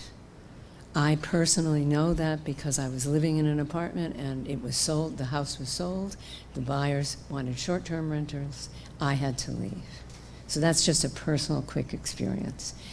But the people who are fixing up these homes and doing such a wonderful job could also do long-term rentals. Any of these homes or extra houses or cottages could be rented out for a year or two. They would still generate income. So I just wanted to say, I think it's a complicated issue. There is a lot of confusion, I think, around how to make money, how to be a good neighbor. And I would just stress we need long-term rentals that are decent in the town of Groton. This isn't just a Mystic issue. Look what's going on with Brantford Manor. we need to have the workers from EB, from the subbase, from Pfizer, they have to find a place to live, and not all of them are going to be in a position to purchase a home. So please, we need to keep that in mind and pass that on to zoning. Having said all of that, I do support some form of, if we're going to have short-term rentals, we need to have regulations. One of them, we need to, as I agree with that person, we need to have a registration so that we know how many there are, where they are. And the town needs to charge a fee and make some money for it. Secondly, I'm concerned about safety issues. And I'm sure all of these responsible owners have safety. You've all taken care of that. But they're not all responsible owners. There are out-of-state businesses and out-of-state people who purchase homes, turn them into short-term rentals, and who are not in Mystic. We have no way to monitor fire rules, egress and entrance, sprinklers, all of that. And I think if we had a registration process, we as a town would have a better handle on this. And I would like to add, personally, I would, if the town of Groton is going to allow short-term rentals, and I want us to keep in mind this is not just an issue in Mystic. And if short-term rentals continue to proliferate, it's going to be the entire town and city of Groton. And more people will be perhaps shoved out because there are no long-term rentals. So if we're going to have regulations and we're going to try to at least monitor the number of STRs, I think adding homeowner occupied, or at least a homeowner in the town where the short-term rental is a necessity in order to reduce the invasion, if you will, of big corporations, who really, Airbnb is a multi-billion-dollar business. And I know people who buy houses for Airbnb to turn them into STRs. Thank you very much. Thank you. Tom Bradham. Good evening. Everyone hear me? Yes, we can hear you. Thank you. Good evening, Mayor Melendez and fellow councilors. My name is Tom Bradham, and I reside at 7 Gravel Street in Mystic. I will keep my remarks brief this evening. In the winter of 2019, I and other residents met with the Town Council's Committee of the Whole at the invitation of then Mayor Granatowski. Some of you were present that evening at the Town Hall Annex. We discussed the growing problem of businesses operating hotels in residential neighborhoods in Groton. I even had the opportunity to serve on the mayor's ad hoc work group on short-term rentals. It is now the summer of 2022. I am with you tonight to discuss the crisis of businesses operating hotels in residential neighborhoods throughout Groton. I implore the Town Council to work jointly with our town's Planning and Zoning Commission to resolve this issue now. My thanks to Councilor Baumgartner for moving this issue forward to the council and remaining steadfast in his support for the residents of Groton's neighborhoods. Thank you and good evening. Thank you. Is Arnaud online? Yes. Okay. Or no, sorry, Kelly Polson's the next. Kelly? Okay, Kelly the other Polson. person isn't on.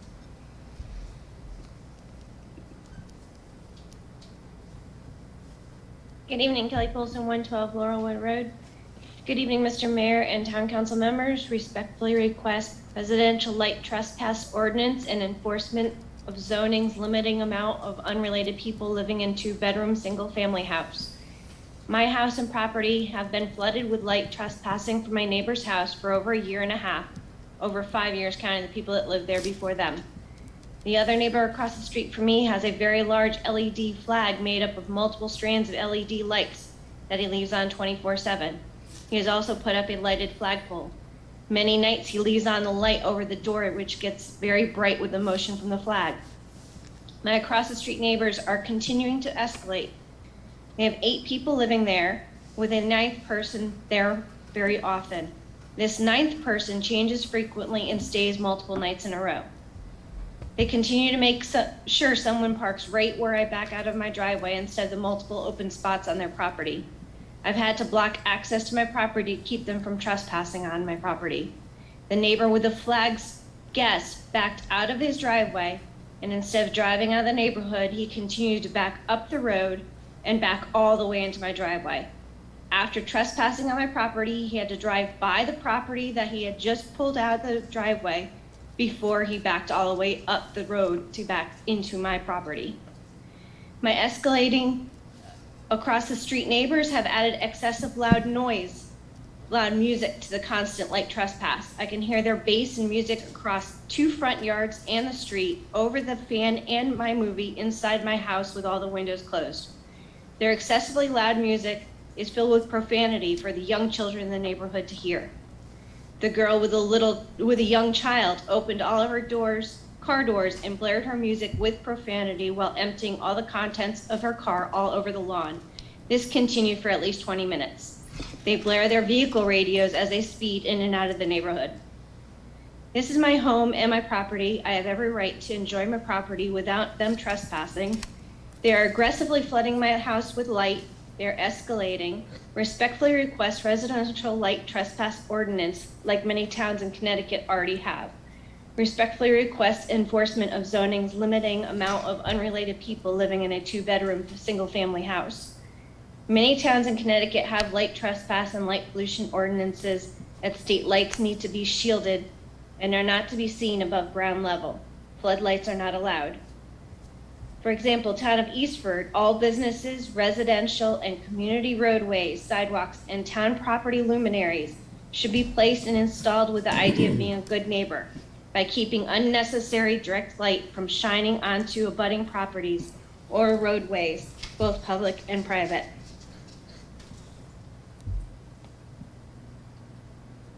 So, 12:34 a.m., this is my house.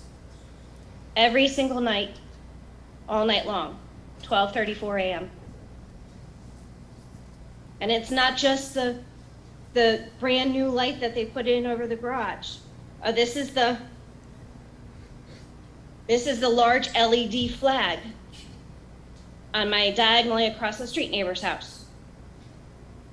That's 12:34 in the morning. These are the 4 lights on my across the street neighbor's house.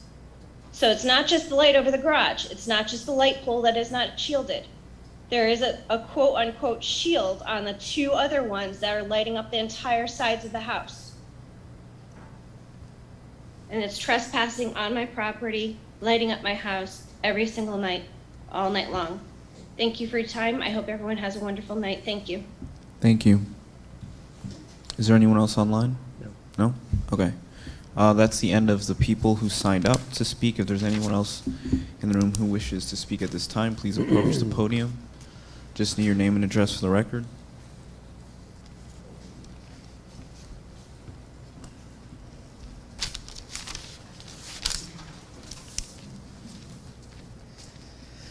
Hi, my name is Luann Leary, and I live at 222 Brantford Ave.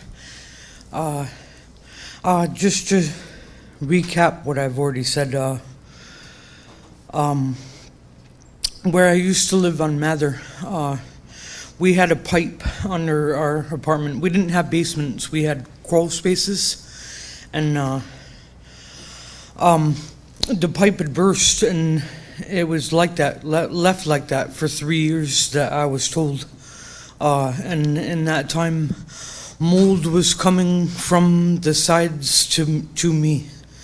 And we had to move because our floors were coming up. And then we had to move all of our stuff outside. And they put in the subflooring. That's still come up because they didn't do it right of putting fans and drying it out. They put in the subflooring still wet, so we had to deal with that yet again. Basically losing the place and into another mold place now. My accusations were correct, where every time that I go down my steps, I smell mold, and especially on hot days, humid days, and it's right where I was smelling it. I was able to see the basement thanks to the mayor, and yeah, his help on that. We went down and the mold is all right at the bottom of our steps, and it's coming from our neighbor's wall into ours, and it's a lot though.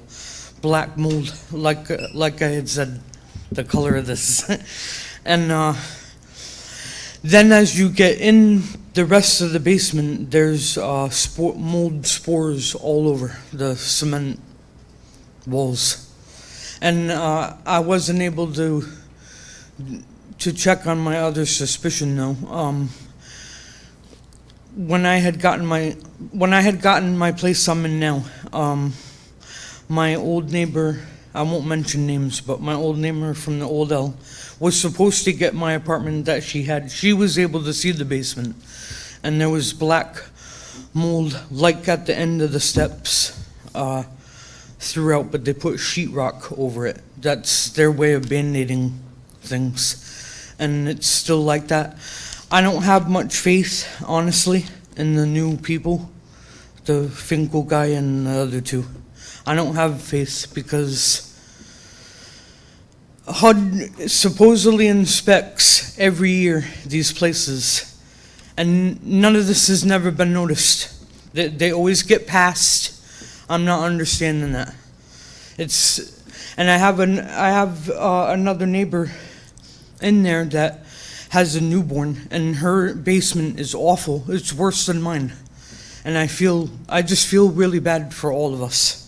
I don't feel anything is ever going to get done because Brantford just does not care. They don't. Because we're low-income people, we're treated as such. A bug that needs to be squashed quickly, is my opinion. Thank you. Thank you. Would anyone else like to speak at this time? Please approach the podium.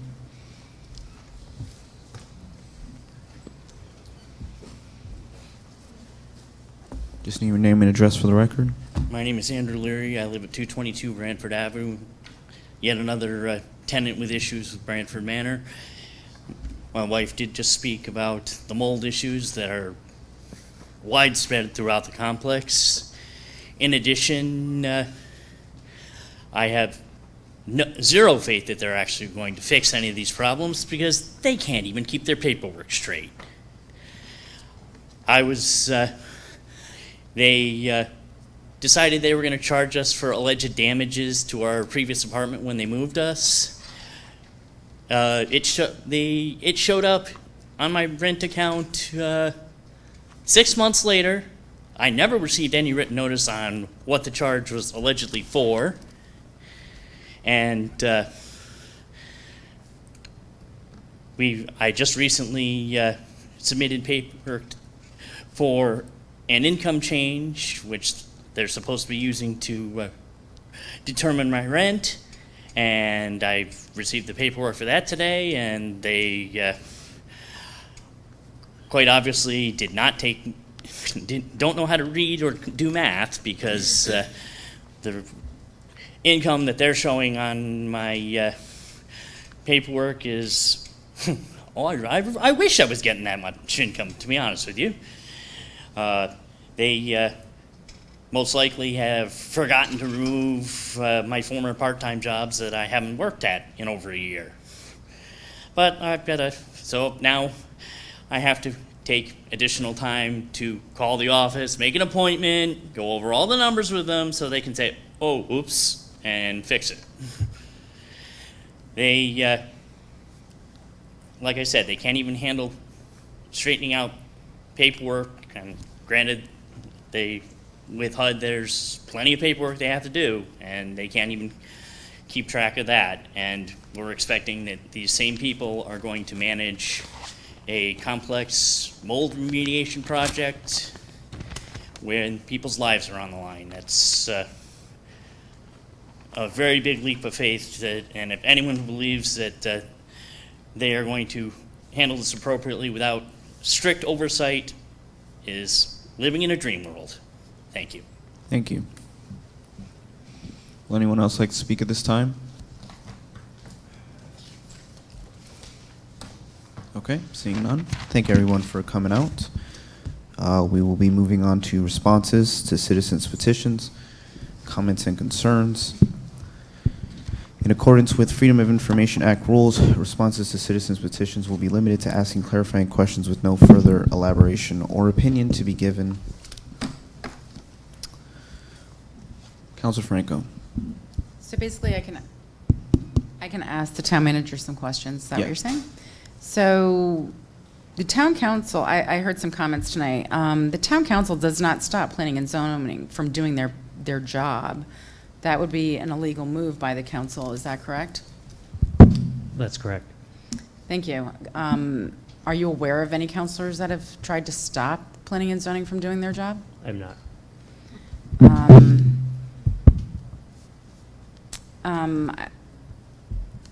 Light trespass, I understand they're looking for some kind of ordinance, and it was mentioned some regulations that were there. Is that a potential to go to planning and zoning? I don't know if it'd be more of a planning and zoning or a town council. I'd have to look further into it. It is likely, though, either way, something we'd probably contract out to, if there was an interest in it, to do some of the legwork. Thank you. I also heard somebody speak tonight saying that short-term rentals were pushing out long-term renters. There are apartments being built in our community, is that correct? Correct. Okay. Do we have a record of police reports on short-term rentals complaints? I believe Chief Pissarro's looked before. I don't think we receive a whole lot, but there are some. But do we have any data that's been pulled together? No. Let me double check that with Chief Pissarro. Nothing recent anyways. And as somebody that was on a previous group of counselors, the noise ordinance had been taken up, and it had been decided after discussion to let the police use breach of peace, is that correct, in lieu of a noise ordinance, is that correct? Correct.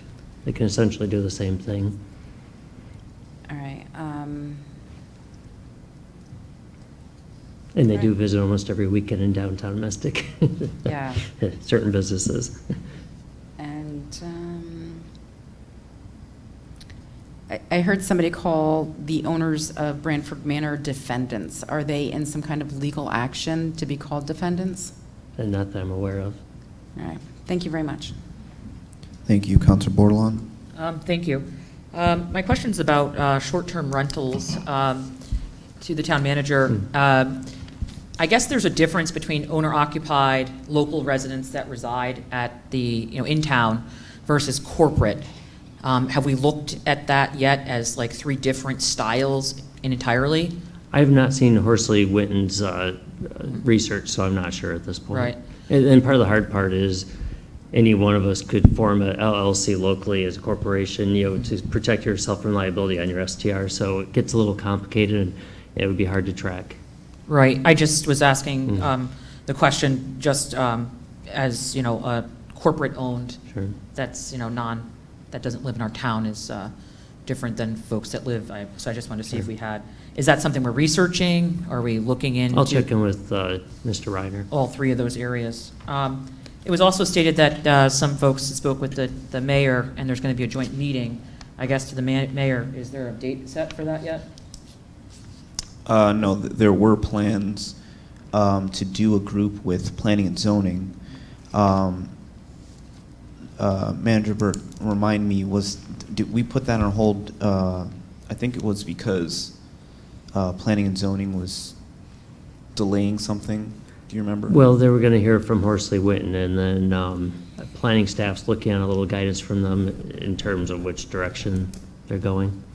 Okay. So I can ask Deb Jones, though. She's the staff to it. Okay. Yeah, yeah. Okay, and then my other question for the town manager was, on the planning and zoning piece, it was something I had brought up under the last council, and we thought we should wait to the new council in regards to planning and zoning that was discussed tonight, is it's hard as a counselor to attend the meetings when they're scheduled on the same night. And, I did propose it as an agenda item. Is that something, because I think, as the folks speak tonight, as a person who's doing double, we end up doing double the work, which is fine, but there might be some way that we can have accessibility. As a counselor, I don't feel like I have the accessibility to the meetings in live action because they're scheduled on the same night. So that's a bit of an oversight, and there's a contradiction there for the job that we're supposed to do as counselors. So is that referral still in the works, or? I remember you brought that up. I don't remember receiving it as an actual referral. If I received it, it'd be on the list, and I don't remember if it's on the list. It's on the record at the last council meeting before we changed hands under the new election. It's on tape, and I had asked, and it was stated that. So under the old council, the rule was you had to have 2 supporting council members, and I don't remember receiving any follow-up. Okay, so I will resend that then. Thank you for the clarification. And then the Brantford Manor issue, what's the number that we're abating in taxes? Well, it's been minimal before this year, but with the revaluation, it's going to be close to $430,000 for the current taxes. Prior years, the total for all the years was only about $50,000. Right. So $430,000 is going to be abated coming up, And about $70,000 for the city. And the Groton Housing Authority, do we have those documents on what the plan was? Can you send that to the council? I'll see what I have. Yeah, it'd be great to see that contract, because we saw the contract that the former council in 2017 agreed to, but it would be great if we could get all of the details, including the agreement with the Groton Housing Authority. And do we have any records of the completion of those projects, like exactly what they spent the 18.9? We've got documents showing that they spent that amount, and it lists the total numbers of, so many of each thing. Yes, we do have the information. However, it's the city that actually inspects and issues the permits. But we haven't not done an inspection since this contract came into fruition. No, and typically we wouldn't in the city unless their village department has the authority. We typically have not done, just like our police department don't go in without an invite. That's how we've always operated with the city. So the city and the town have not collaborated to go out and visually look at these since this was signed? Well, other than Mayor Hedrick and I did visit sites last week. So yeah, I'm going to be making, I think it is appropriate, I'll make a referral that we have a plan when we it's one thing that we can make contracts, but what's our follow-through on the back end. So my other question was in regards to the light ordinance. Where do we stand with that as the town? We do not have one, but what are we doing to support the resident with the light trespass? I've sent several emails to the council just detailing some of what the police have done. It's limited what they could do. However, I do know Tom Zanarini is working on the number of residents there. He sent a letter to him. He's starting to research that. I'm not sure where it's at today. Right. And is there any plan from the economic development to have any joint collaboration meeting with the short-term rental folks that are for, the people maybe that are against, the people that are middle road? It seems like we need to have a working group and to bring all the folks around the table. It's one thing to hear, we're hearing a drop of the community. Is there a plan with this to collaborate a little bit and do an open session night where people can come and speak freely and people can kind of, talk? That's entirely up to the council. So that would have to be a recommendation I'd have to make, is what you're saying? Right, and the council would have to. Okay, so I'll make that recommendation as well. And my last thing would be, just want to see one more note. I did send a referral to get Brantford Manor back on the ticket to discuss. Is that something, do we have a date yet to re-talk about? I've not even spoken. I received it over the weekend. I've not, and this packet, of course, already went out, but I've got to talk to the mayor. But there's been no other plans since then. I mean, I think we have to look, people were talking about the taxes that we're abating, and if the contract's not being followed, what we're hearing in vast numbers, I'm just curious as why we're not making it a priority to bump ahead over other things like people's health and well-being are on the line. And I just think it would be really important to put that to the top of our list to make sure that we are addressing it and adding it, if it needs to be monthly, every other week even. But I think it needs to come back to the council to talk about what things maybe need to be readjusted. We only talked about this in executive session and not openly, and I think we should bring it back to an open forum on the council. But that's my my only questions for that. So I will be making a referral about bringing all the short-term folks around the table and having economic development be a part of that process and getting something in the newspaper and out to these folks so that there is a broader possibility that we can understand the difference between them all. And I will also be bringing forward the Brantford Manor one, which I already sent. I also will be asking for the numbers Thank you. to be Time sent has to me. expired. Just making sure my list is correct. Thank you. The Time has numbers expired. are sent to me. Counselor Kasiri. May I please finish my sentence? Please? We got 3 minutes. Thank you. Time has May I- expired. It's Please clarifying questions. I'm Time just has asking expired. if we have the same notes. That's all I'm asking. May I please finish my sentence? Counselor Kasiri, you have the floor. That's fine. Thank you. Thank you, Mayor. You have Thank- the notes, John. So, thank you. Thank you, Mr. Mayor. Do we have a timeline when this council is going to actually take up the topic of short-term rentals? It's on for next week. Okay, all right, great. Thank you. Just so the public knows, we will take it up next week. So, because there are 4 new members on this council, and it's important that we look at it as well. And Mr. Burt, what are the next steps for Brantford Manor? Well, and depending on which direction, as of currently, I've been coordinating with Mayor Hedrick.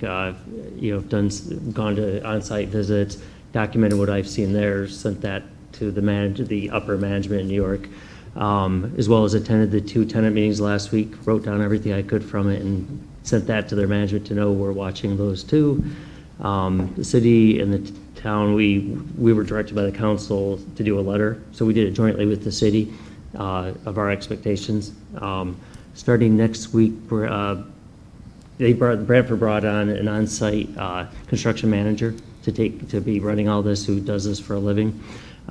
Starting next week, they're going to send me a weekly update, which I'll share with the council, and then once a month, Mayor Hedrick and I will be touring some of the work they've done. So. Great. And I've been putting documents, by the way, out on our website too for Brantford if you look under Finance Department under reports. Great. And is this information getting relayed to the residents at their meetings? Well, it's really a lot of it's just occurred since Wednesday at the tenants meeting. I just found out today about getting the weekly reports. Okay, great. But it will be communicated And then I've to also them. we've asked anything they send to the larger public, they're not for your one particular apartment, but for the larger public, for notifications that we get copies rather than hearing from the residents after the fact. Of course, a lot of the issues are building issues, and the building inspector for the city did go to with us on the tour last week. He's been making notes of things that have to be corrected, and that's the proper agency for checking these things. Okay, great. But this will be communicated to them during their meetings, and the council will be routinely So I don't know of updated. another meeting scheduled at this point, but Okay, all right. Thank you. and we will be doing more tours, by the way. Great. But the council will be routinely updated about this? Yeah, I should have it starting next week. I don't know if it's beginning or end of the week, but I'll start getting a weekly report. Great. Thank you. Thank you. All right. Can I just quickly? So we've already had a short-term ordinance created, and we've already held short-term committees and working groups of such, and we've had a public hearing for short-term rentals. Will that be, the short-term rental ordinance, will that be coming to us at our next meeting for discussion on, and how is that planning on, what is your plan for that? Yeah, I believe the short-term rental ordinance will be attached to next week's Right, as a point agenda of item, reference. so that will be in there. As an ordinance motion? Right. Thank you. Councilor Bordelon? Yeah, thank you. Since we can speak again, I would like to take the opportunity. Just questions. Yes, that's what I was trying to do before, but We have 2 rounds of 3 minutes. perfect. Thank you. My question is, we have it on the agenda, but we haven't done the back work. I served on the short-term rental committee, and so my question was, we haven't taken all that data and then really put it out there, throwing it onto the agenda, and then limiting our discussion as counselors where we only can speak twice at 3 minutes, and we can't interact with the folks in the audience, is not the due diligence I think the folks on short-term rentals are looking for. we need to have a working group prior. So that was my question. Point of order. Is there a That's up plan to the for town, a? that's entirely up to the town Is there a council. plan for a working group prior to the agenda item? Council Talk to the Borland. mayor. Council Borland. Is there a plan for a working group before the? Okay, so just let me back up for a second. At the beginning of our term, people were using this section to state their opinions on agenda items, okay? And we got a lot of complaints of freedom. We were in violation of the Freedom of Information Act. I changed the blurb here, and I asked counselors that before they ask their questions, they do not state their opinions on the question that they're asking, because that becomes a discussion. This is not on an agenda, and we are in violation of the Freedom of Information Act. Okay, so I ask that you just ask the question and do not Yep. state your opinion. It's just amazing that we changed that. The city still allows comments, so I'm just surprised that we're muting I have no councilors' control ability. of what the city does in violation of the It's Freedom of amazing. Information Act. Point of order. Thank you. So my question Point is, of order. What's is your there point a of order? working group? Councilor Franco, what's your point of order? Even after your explanation, there was still opinion given again. Just taking the Violation opinion. of FOI again. So my question, I'll state it as clear as I can without throwing my opinion in there, in support of all the different decisions of short-term rentals. Is there a plan before the agenda item to have a working group? And the manager said it's up to the mayor. So my question then deflects to you. Are we going to plan to have a form of a working group before this becomes an agenda item? Okay. There was a plan to do a working group just amongst us counselors, okay? Then it became clear that the best way to move forward was to have a joint group with planning and zoning and the council, because this would have to be something that is done collaboratively. The planning and zoning, from my last understanding, and the manager just explained, we were waiting on them to begin that process, and we will jump on and hop on to that. So the answer to your question is no, because this is coming to us next week, and there will not be a group before next week. Okay. And my question then is, yourself and the town manager set the agenda, is that correct? Correct. Okay, so maybe it might be prematurely. Shouldn't we have some form of collaboration? There's nothing scheduled? Sounds like an opinion to me. All right, Okay. so we will move on to consent calendar. Hello, I've had my hand raised for some time. Councilor Baumgartner. Thank you. Hello, council, and thank you to our residents for coming out this evening and speaking on a host of issues that are obviously important to you and our neighborhoods. Just quickly, a question for the town manager. It was mentioned that the group Horsley Witten conducted research. Several residents actually participated in that interview process. Do you know if that report has been disseminated to the entire council? I have not received it yet myself, so no.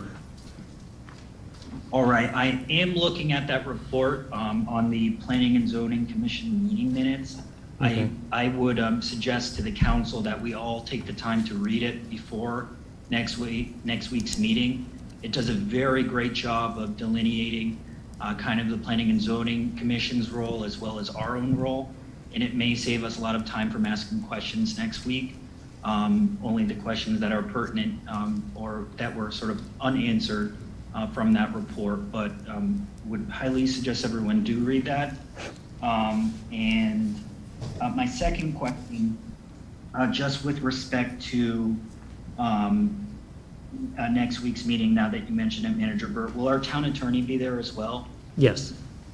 Because I do have some questions just about kind of the nuances of, differentiating between owner-occupied, LLCs, and so kind of the legalese of that, Sure. because I do think the nuance is critical, as was mentioned from, by both sides of the argument, or, for folks who are pro-STR or opposed to STRs as a whole.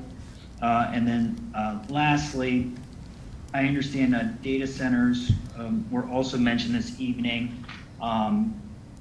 Will we get some form of a report soon as to kind of how what maybe a debrief from Deb Jones or someone from planning just about how the moratorium works and what our role as a council is with respect to that moratorium. Sure, I'll ask Deb for some information on that. Excellent. Thank you, John, and again, thank you to the residents for coming out this evening to speak on issues of concern. Thank you. Can we have a recess? Yeah, we'll take a 5-minute break. Be back at 8:37. Thank you. Recording stopped.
Recording in progress. We're back from recess at 8:50. Onto the consent calendar.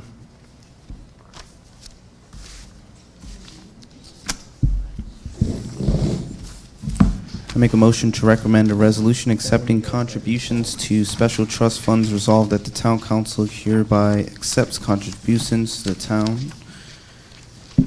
Second, Jones? And I also make a resolution, make a motion recommending a resolution accepting town council meeting minutes. Resolved that the minutes of the town council meeting of June 7, 2022 are hereby accepted and approved. Second, Jones? Moved by Melendez, seconded by Jones. Discussion? Mayor Melendez? Councilor Baumgartner? Yes, just a question regarding the meeting minutes. Is it standard practice? I saw obviously, in our last public comment for last month, we had quite a few residents speak out, in particular, nearly 24 regarding Brantford Manor issues and a handful in opposition or advocating for greater regulation for short-term rentals.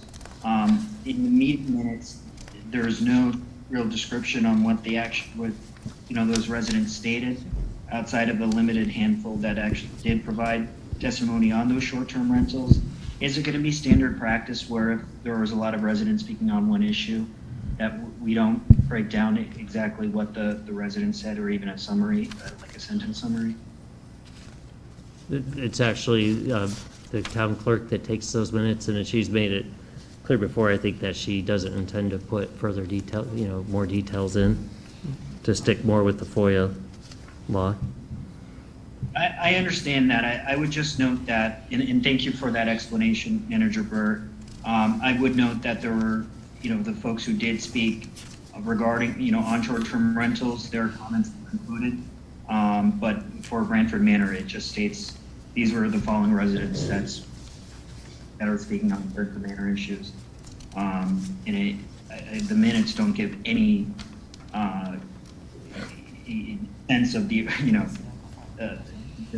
amount of participation or the issues discussed. And every resident spoke on something differently. So I would actually respectfully request that there, at least a summary of what they stated was included in the minutes, just like everyone else's were. And if we can't make that change, I'll be voting against the consent calendar. Is that, before I say that though, Manager Burr, is that a reasonable accommodation? I know when we've requested changes to meeting minutes, we can, even if we vote for it, It's entirely up to the town clerk, what she does on the minutes, but I'm not sure she'll put a lot of detail in. Point of information. What's your point of information?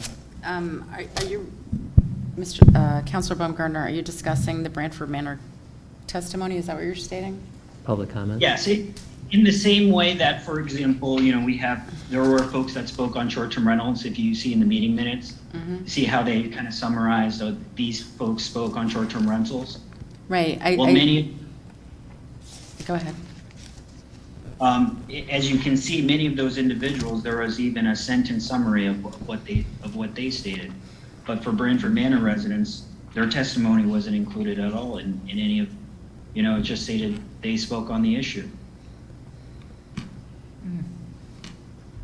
So to me, it just seems like then in that case, they're more like second-class citizens, and that's not fair. Well, I don't consider them, when I read this, as second-class citizens.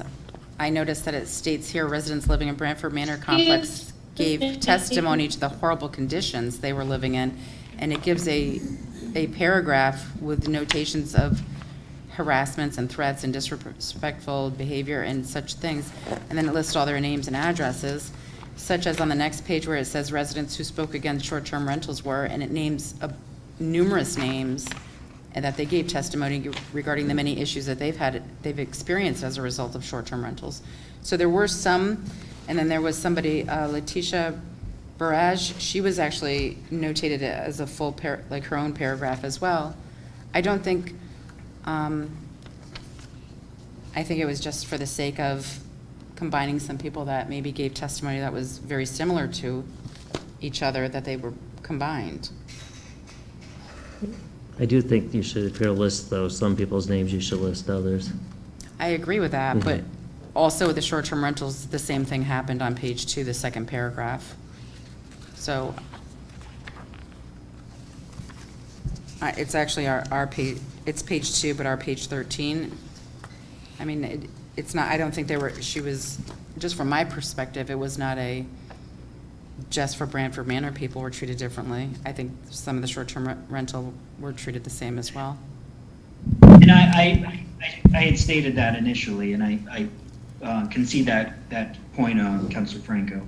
But as you can see, even for some of those folks, you have, who spoke on it, whether it be Bruce McDermott, Linda Vogel. I mean, there was a breakdown for what they said, and the only person that was afforded that opportunity was Latasha Barrage. It's not Letitia, and it's Latasha, not Latisha. But that's here, there, nor there. My point is, there were a lot of folks who obviously came up. They all said something differently, and we can't include it, so be it. But I think it just should be standard practice. If someone takes the time to speak to us at our council meetings, we should at least give them the courtesy to provide one sentence summary of what they said. That's all. Thank you. Thank you. Council Bordelon? Sorry about that. Yes, I agree with Councilor Baumgartner. I too agree, as a person who got involved starting to come speak at public comment, and that's where I realized that I needed to get involved, that this is listing some and then choosing some from both sides, Brantford and short-term rentals, and then choosing to write a paragraph for some and not all is not fair. If we're going to list them all, then list them all. If you're going to write a quick synopsis, then everyone should have a quick synopsis. It shouldn't be if and or. It should not be what's good for some and not for all. I don't think it's a divide here, but I definitely think it's not a fair representation. If I was one of the names on here and I just got listed in a rolling name list and these other 6 to 8 people got a whole small paragraph, we also have to keep in mind our hearing impaired.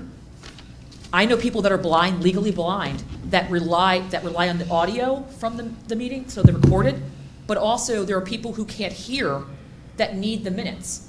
As a councilor elected official, I do not have time to watch every video back, so I rely on the notes that are given, and to understand that John Doe at whatever address stated this will then make me go to the tape to find that issue so I know I'm on the right person. So we have to figure out a way.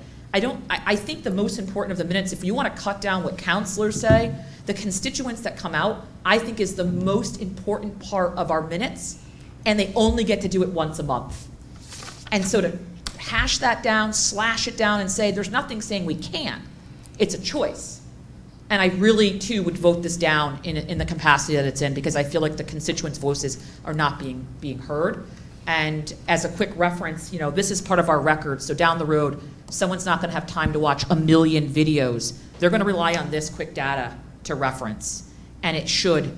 And do we know how she chose which people that would get a small paragraph? Or I have no involvement with it. Yeah, since we don't know, then this is not, to me, something that I can support.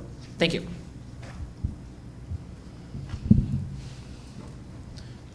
I'll make a request to actually pull these minutes from the consent calendar.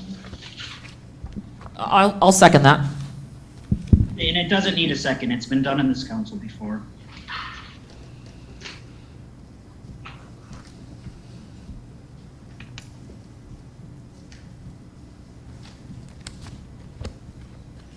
All right, so the minutes are on the floor. Would you like to speak to your motion? Yes, just to include. Mr. Mayor? Councilor Parker?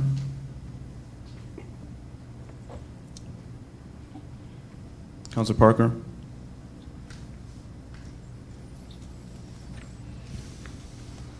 Councilor Baumgartner, you have the floor. Thank you. I have no comment. We have to follow FOI rules. It does not say we have to give It does not say we have to give detailed minutes. Per Robert's rule, Okay, Council Parker, we're having a little difficulty hearing you. I think you said that Hello? we have to follow FOI rules. It doesn't say we have to have detailed minutes. We will debate this. and Robert's rule. Okay, all right, thank you. Council Baumgartner? Yes, we can proceed with a vote. Council Bordelon? You know, regarding FOI and Robert's rules, one would think then, how would you delineate which person gets a paragraph or not? I mean, so if we can't decipher that, we don't know why some got a paragraph and some didn't, or if you, then we shouldn't, that's, if we're gonna roll the names, let's roll the names. And you can say a paragraph and summarize, Brantford Manor folks came out to speak about the deplorable conditions, and these are all the people. And then you can say, and people came to complain about short-term rentals on many different levels, owner-occupied, blah, blah, blah, and here are all the people. But there's a mixed bag of folks here, short-term and Brantford, that have a little bit of a paragraph. And for me to vote on that, I would like to know why other folks didn't get a chance. So it was done in here, but it wasn't done for everyone. And so that's not something I can support, and I just don't know why, and I'd love to know, and so I can't support something if we don't have a reason. It just doesn't make it right, FOI or not. You don't have to go into detail, but we did for some, but not for all. And that's a concern. Thank you. Council Parker?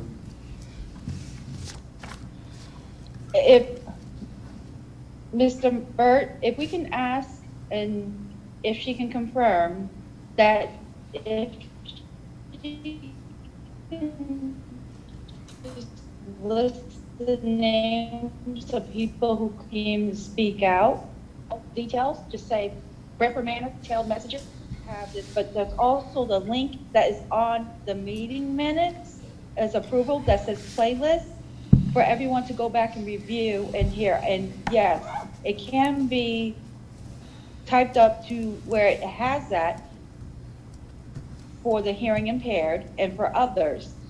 So if we're gonna take apart every little thing, we might as well just put short things. This person spoke, that person spoke, and leave it at that. Thank you. Council Bordelon?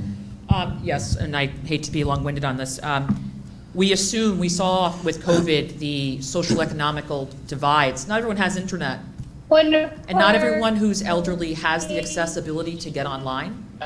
And they rely on these meeting minutes. So to assume that people can check a link is a large assumption on the council's part. There are folks who don't use technology, and they could request a copy of these minutes. So that's what I'm speaking for, is the voice of everyone. Thank you. Council Franco? Nobody was left out of the minutes. It was condensed. I think that's simply what's going on here, and I don't see a need for us to take these minutes and have them come back and be retyped. It's just a condensed version. Everybody who's listed, FOI and Robert's Rules state, lists what is the minimum you have to do is the name, and that's it. You don't even have to list their address. So, thank you. I will be voting in favor of keeping the minutes and moving on because they are actually correct in their essence of giving you the details of what happened. There is a paragraph stating what those people had complained about, and it lists the names. People that complained about short-term rentals, and it lists a bunch of names and addresses. So, thank you. Council Westervelt? I'll just point out that they're not complete because there was the people who just came up and spoke tonight, and they spoke last time about their bank account being direct debited for damages. I don't see that in this. So anybody who can't hear this or doesn't see that, they're not going to hear that a second time. So they're not complete. Thank you. All right. All in favor of the June 7th meeting minutes, say aye. Aye. Aye. I have Parker, Kasiri. Is this the amended motion to remove them? No, it's already off. You could just request it to be removed, so we're just voting on approving. Approving. Yeah. Thank you. Parker, Kasiri, Jones. Franco, Melendez. Against? Aye. Baumgartner, Bordelon, Westervelt. Abstaining, none. Carries 5 in favor, 3 opposed, 0 abstaining. On to the rest of the consent calendar, which includes the special trust fund contributions. All in favor say aye. Aye. Aye. Aye. Point of information, I We're thought in the we middle. were, We're in the middle of a vote. I just thought that we would read the contributions in the past. Are we not doing that anymore? No? I'm No. just asking. Opposed? Abstentions? Carries unanimously, 8 in favor, 0 opposed, 0 abstaining. Point of information, so are we reading, I thought that was something we started with the last council. We were reading the money amount that people donated and their names? We never read the money amount that people donated. That would never happen. Not on this council.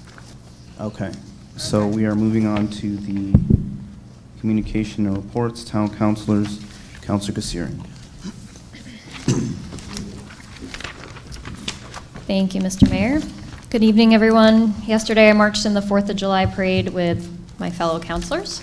Just want to give a really big thank you to our Parks and Rec department for organizing the event, and thank you to Mr. Barry and Jerry Locken, who I'm pretty sure ran a marathon yesterday, running around trying to coordinate everything. I want to thank our Town of Groton Police Department for directing traffic and shutting down our roads. It was very hot yesterday, and I know how it is to be in that gear and in a vest in the heat, so thank you very much for your service.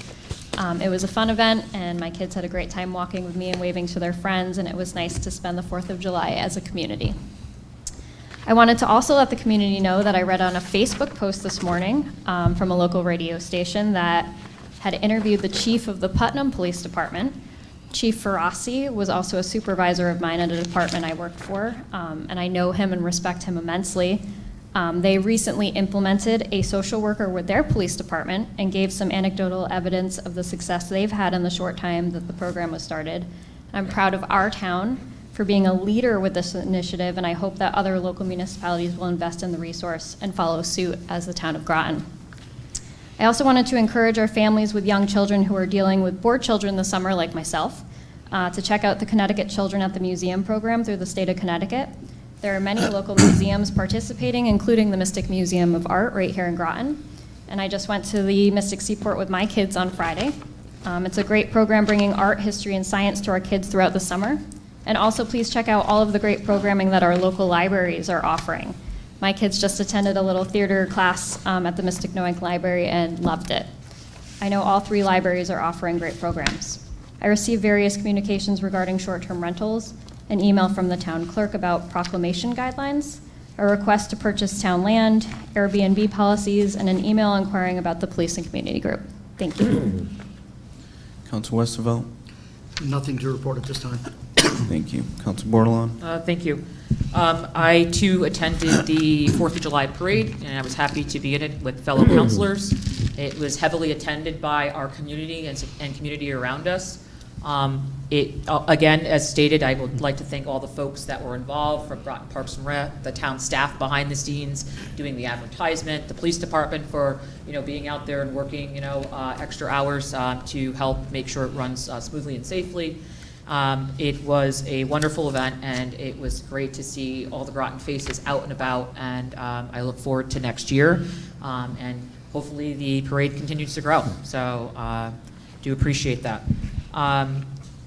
I received communications about Brantford Manor, have met with residents, have gone down there to check out some of the stuff in apartments. Been doing some research. I look forward to maybe at some point, either tonight, depending when we get out of here, or tomorrow, sending forward an article that I've been doing my research on, looking at Brantford Manor, that I'd like to share with the council, where Brantford Manor, the same owners in 2020, don't quote me, I don't have the article in front of me, basically took over a development in Springfield, Massachusetts, and they were apologizing there as well for deplorable conditions, elevators going down in like a 20-story building with one elevator. People can't get down the elevator, the stairs were blocked off. So there is a bit of a track record from this company from what I'm seeing, and I would love to send that forward, and I'm continuing to do my research, as well as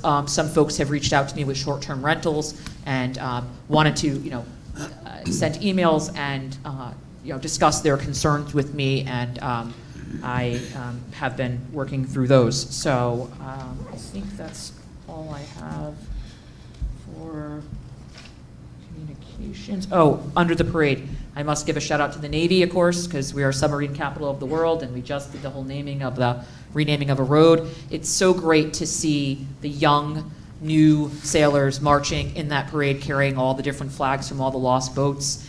And it was exciting to run into all the different students there, and they were really excited to see how proud Groton was, and some of the gentlemen had said to me they felt very supported by the community. So that was a really nice thing to see. Thank you. Thank you. Yes, I too walked in the July 4th parade.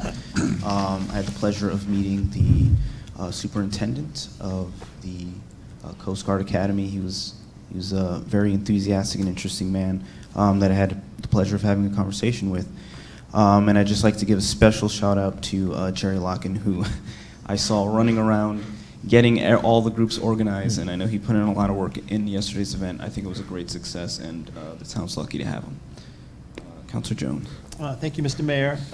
Last week I attended the community meeting at Brantford Manor from management and residents. It was very informative, and it was a good meeting just to hear lots of different views and where they're going and what's going on. So that was very interesting to attend.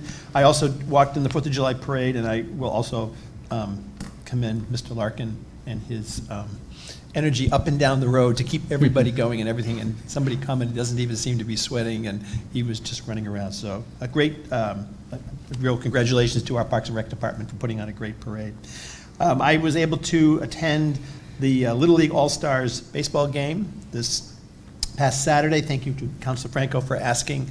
It was a lot of fun to be there and watch these kids play, and to watch Stonington claw their way back from 13-2 to finally beat in the last inning at 15-13 with some great hits.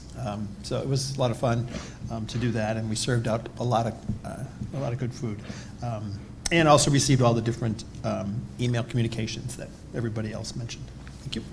Thank you, Councilor Franco. Thank you.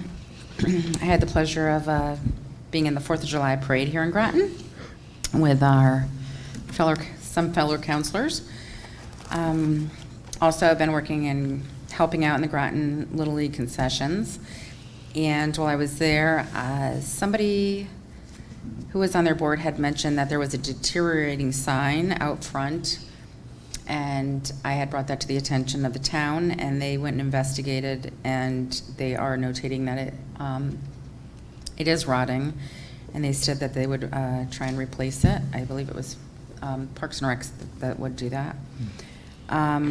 Also, while I was there, very proud to hear that other teams have come into our town and spoke very highly of our fields, and are actually requesting that Groton host All-Stars next year for the 12-year-olds because they're so impressed with the way our fields are.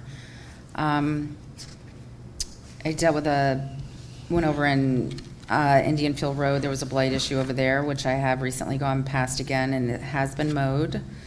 And while I was there, I had spoke to a neighbor who had questions about his insurance. I'm not exactly sure if it was Medicaid, Medicare, or just health insurance covering a gym membership here at the Thrive 55. So I brought that to the attention of Mr. Burt, who has passed it on to staff that are looking into that. So seniors can help potentially get some of their gym membership covered by their insurance. And that's it. Thank you. Councilor Baumgartner. Yes, attended and participated in the 4th of July parade. Thank you to the Parks and Rec team for another outstanding parade, per usual. Also attended the retirement celebration for Rod Coleman, retired as the Mystic River Basco Bridge tender after 33 years of service with the DOT. Just want to thank him for his service to our community, but also note he is a Town of Groton resident.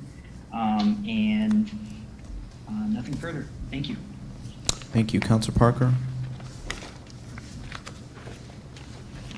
I too participated in the 4th of July parade. Thanks to everyone and to the participants, because it was a little warm and it was nice to see all the participants and all our neighbors. Received the same communications Councilor Kassiri stated, and I have nothing further to report.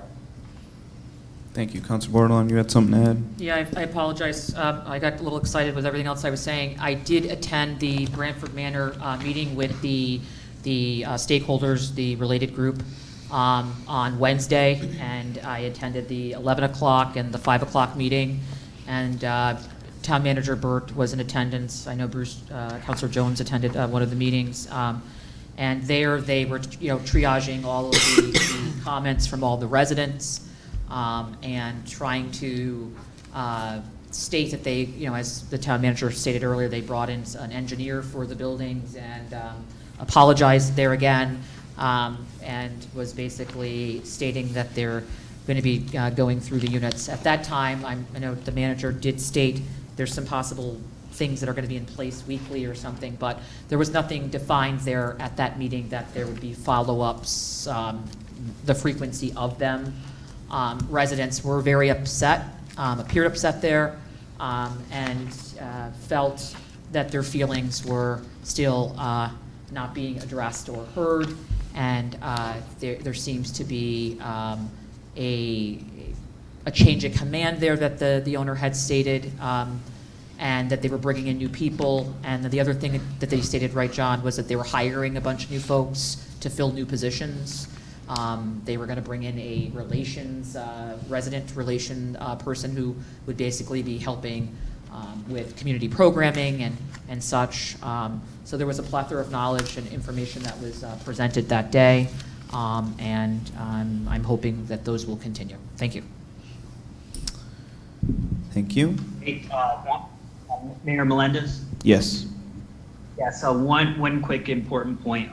Complete Streets Group, we just wrapped up our 5th working group meeting. It's been quite a delight to work with a plethora of citizens as well as key town staff, including Director of Public Works, Deb Jones, the Assistant Director of Planning and Development for our town, as well as Mark Berry. They've participated in every meeting. The town manager and all the department heads have reviewed our draft policy that we intend to submit to the town council for review. So stay tuned, that should be coming to us very shortly. And just want to deeply thank our town manager for allowing town staff to be participating in this process every step of the way. I think it's made a huge difference in terms of understanding how our town manages our roads design and bicycle and pedestrian safety. So thank you for that, and stay tuned. Thank you. Our town clerk, The town clerk is not on. Right. She cannot be here with us today. She informed me. So we'll move past clerk of RTM and clerk of the council on to town manager. Friday was Cindy Landry's last day as finance director. She'll be greatly missed. And Dee Morrison is the interim director. And we are in the middle of the search process. I was going to update on Brantford Manor, but I've done that. I'm looking for our Downtown Mystic parking group. I need a resident who lives near Downtown Mystic for the committee. So if anybody knows somebody, to make suggestions, please do. And then the closing of the ARP applications was the end of last week, so I anticipate moving, going to the next step and reviewing with the Long-Term Recovery Committee soon. And that's all I have. Councilor Bordelon? Yes, is there any update on data centers coming, especially with the God space, or is our contract still open with them? Contract's still open, but they don't have agreements for the properties. And the main property they need is that, oh geez, I just blanked out the name of it, the big property that's there. And I've talked to one of the owners of that who said they have no intention of entering into any agreements for data centers. And they said they've not heard from them since the old agreement ran out at the end of last year. So they've not heard any communications since December. So are we just leaving the agreement open, or are we going to just close the agreement? We can't just close it. Because they're in default open now, right? Wouldn't they be considered? It's not default. It doesn't even start until they actually get the host, until they actually buy the property. They haven't bought the property. So nothing's triggered. So the agreement just sits there. Okay. And then I put a referral in for update on coastal access and knowing that you'll be gathering at some point so we can get some more information on that. Yeah, I mean, it'd be mainly an update. I don't have a lot different since I last updated that we have access to a couple of the spots and kind of next steps of trying to obtain others. But I have heard a lot of positive comments though from people in Owink that they have access again, which is good. And what about the Park Place at our last meeting? Is there any new updates on that since we've spoken last? I know we talked about there was going to be some roping put down so we could see the divides. Well, we have to do the research first. That was just last week. It'll take a little while. I wouldn't anticipate anything for a couple of weeks. Weeks on that. And I have a weekly meeting with Greg, so I'll get an update then. Right, and then the parking in Mystic that was addressed, you guys were going to move forward because you want to meet the needs with Stonington. Where do we stand besides looking for someone to serve? What's been implemented so far? Well, we're trying to get the first meeting together, trying to coordinate schedules. I think we're looking at next week, I believe. So we're locking in a date. And nothing new on Rustler? No. Okay, thank you.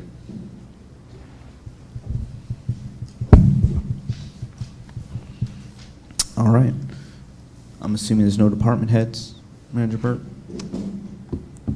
Though, nothing on Rustler, which I just mentioned the letter received on the archaeological. I don't have it in front of me, so I'm not going to be able to name the department. A letter was received on the Mystic Education Center property, which is owned by the state, just saying there may very well be archaeologically significant artifacts there. There's no requirement to do anything there unless you go for a state grant, basically. So that's really in the state's hands, but we have received that, and I'm in complete agreement that that should be done before anything happens. All right, thank you. All right, on to committee reports. I don't have anything for committee of the whole. Personnel and appointments, Chair Baumgartner.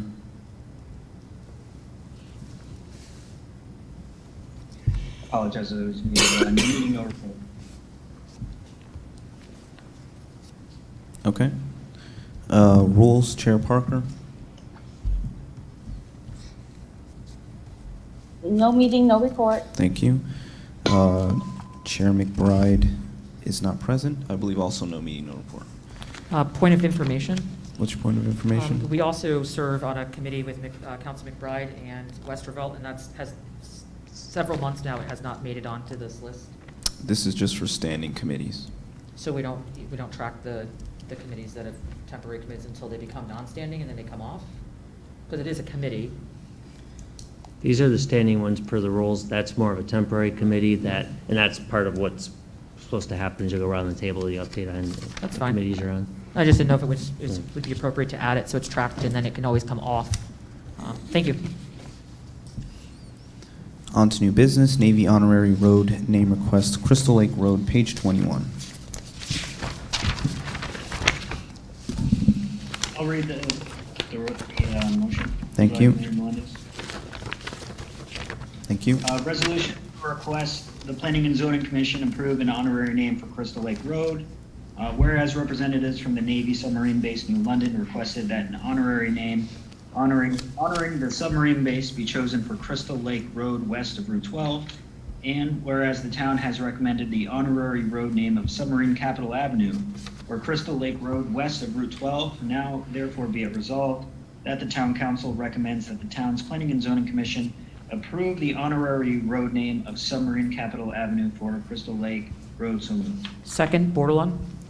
Moved by Baumgartner, second by Bordelon, and I would just note that we've done extensive discussion on all these items in our COW, so just for those watching at home, if it seems like we're going fast, it's because we've done a lot of discussion on that. So, Councilor Bordelon? Just a quick question. When it got posted that we had made the name, there were some comments asking about the upkeep in that area once it was all refinished over there in front of the base. I just wanted to ask the town manager, whose upkeep is that over there? Is that ours or the state's? We've been doing some landscaping along there, however. So it's our responsibility? Yes, however, the Submarine Force Museum want to do some enhanced things, and they have an interest in taking it over for a few years. Not a long-term commitment, but they want to do some other things there. So they just reached out to me late last week, so there might be some changes. Yeah, I guess some of the negative comments that I had read, or someone call it negative depending on what side, is that we're choosing to name the road, but it got replaced and the upkeep has been deplorable with weeds and stuff in the middle section as you're going into the base. And so in the meantime, is that something that our beautification committee can do? We just allocated a bunch of funds for that. Maybe we should put some evergreens there so that it wouldn't need much upkeep. Point of order. Pines. What's your point of order? That discussion has nothing to do with the naming of the road. It's in reference to the road and the naming of it. We can't go into a discussion on beautification. Okay. As a topic of renaming a road. Sure, I just want to know the upkeep, so it is our responsibility, and it needs repair. Thank you. Councilor Franco? Just as a point of clarification, it was just notated that the beautification committee just got a lot of money, and that is for cleaning up litter, not for beautification of property. So I just want to clarify on that note. Thanks. Thank you. Okay. All in favor say aye. Aye. Aye. Opposed? Abstentions? Carries unanimously, 8 in favor, 0 opposed, 0 abstaining. Just to double check, Mayor, you're keeping the writing down who, I didn't see who seconded that. You're keeping that Yes, list? Okay. Baumgartner motion, Bordelon second. Okay. On to ordinance to establish a property tax abatement for surviving spouses of fallen emergency workers, page 22. I can read it, Mr. Mayor. All right.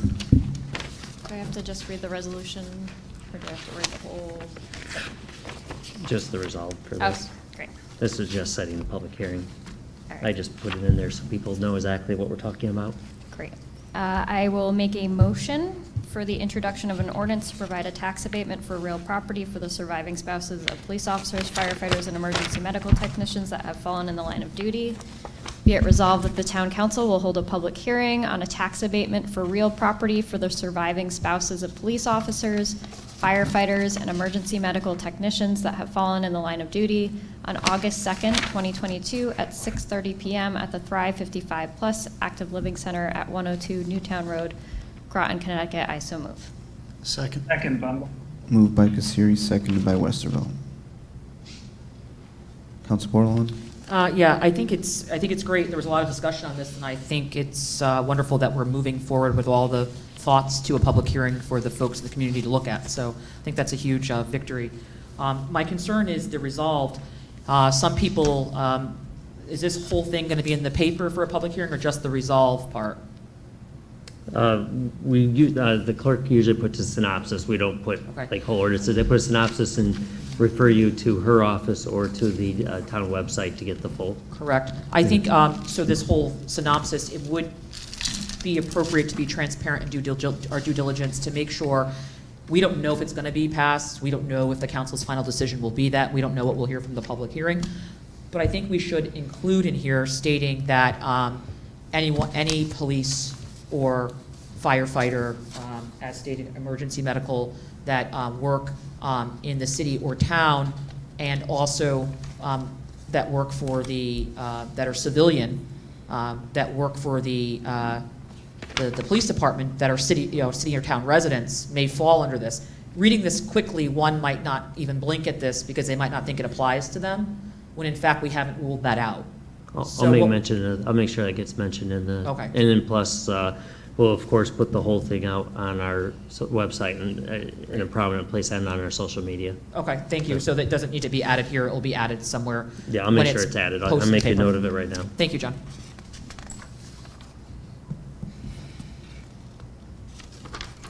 All right. All in favor, say aye. Aye. Opposed? Abstentions? Carries unanimously. 8 in favor, 0 opposed, 0 abstaining.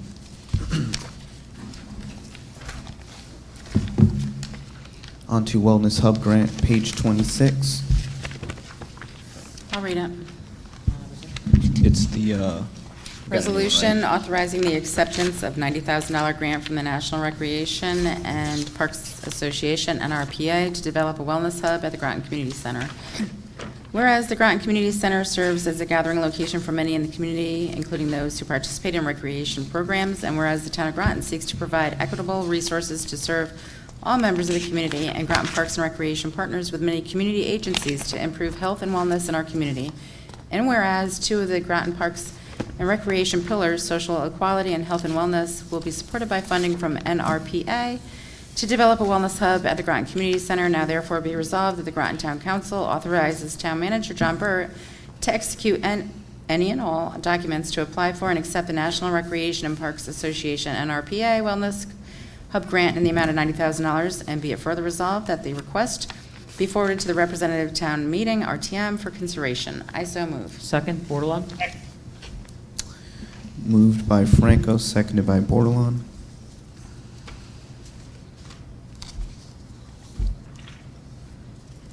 Okay, all in favor say aye. Aye. Opposed? Abstentions? Carries unanimously, 8 in favor, 0 opposed, 0 abstaining. On to CSDE Summer Enrichment Grant, page 27. I can read it. Thank you. Resolution authorizing the acceptance of a $67,397 grant from the Connecticut State Department of Education, CSDE, to expand summer enrichment programming, whereas Groton Parks and Recreation has a long history of providing essential, safe, and enjoyable summer camps and programs for school-aged children in the community, and whereas Groton Parks and Recreation works closely with the Groton Public Schools to sustain educational gains over the summer vacation months, and whereas the funding from CSDE provides resources to expand access and opportunity to all Groton residents by providing financial aid to purchase necessary supplies and equipment and the hiring of additional staff and contractors for summer programming, and whereas the matching fund required by the grant has been authorized in the FYE 2023 budget, now therefore it be resolved that the Groton Town Council authorizes Town Manager John Burt to execute any and all documents to apply for and accept the Connecticut State Department of Education, CSDE, Summer Enrichment Grant Program in the amount of $67,397, and be it further resolved that the request be forwarded to the representative town meeting, RTM, for consideration. So moved. Second, Bordelon? Moved by Jones, seconded by Bordelon. Council Bordelon? Just want to say briefly that I'm really excited about this. Coming out of COVID, this is the type of things we need to help our community rebuild. And one of the overwhelming outliers on the short-term recovery committee was childcare as being a trouble for affordability, and camps in the summer are so important to help out. So I'm really excited, and I hope this helps support our Groton residents, and I only wish it was a little more. Thank you.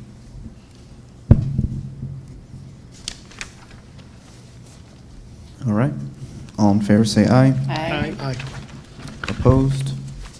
Abstentions? Carries unanimously, 8 in favor, 0 opposed, 0 abstaining. On to National Opioid Settlement Acceptance, page 28. I'll read. All right.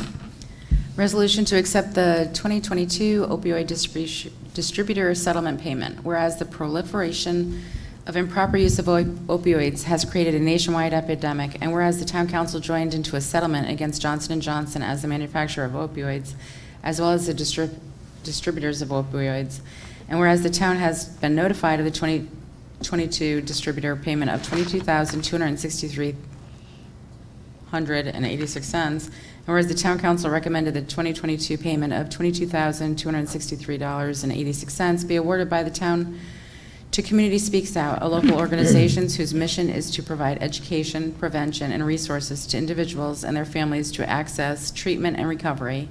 Now therefore be resolved that the town council awards the 2022 opioid distributor payment of $22,263.86 to Community Speaks Out to be utilized per award requirements, and be it further resolved that the request be forwarded to the representative town meeting, RTM, for consideration. I so move. Second, Kasiri. Moved by Franco, seconded by Kasiri.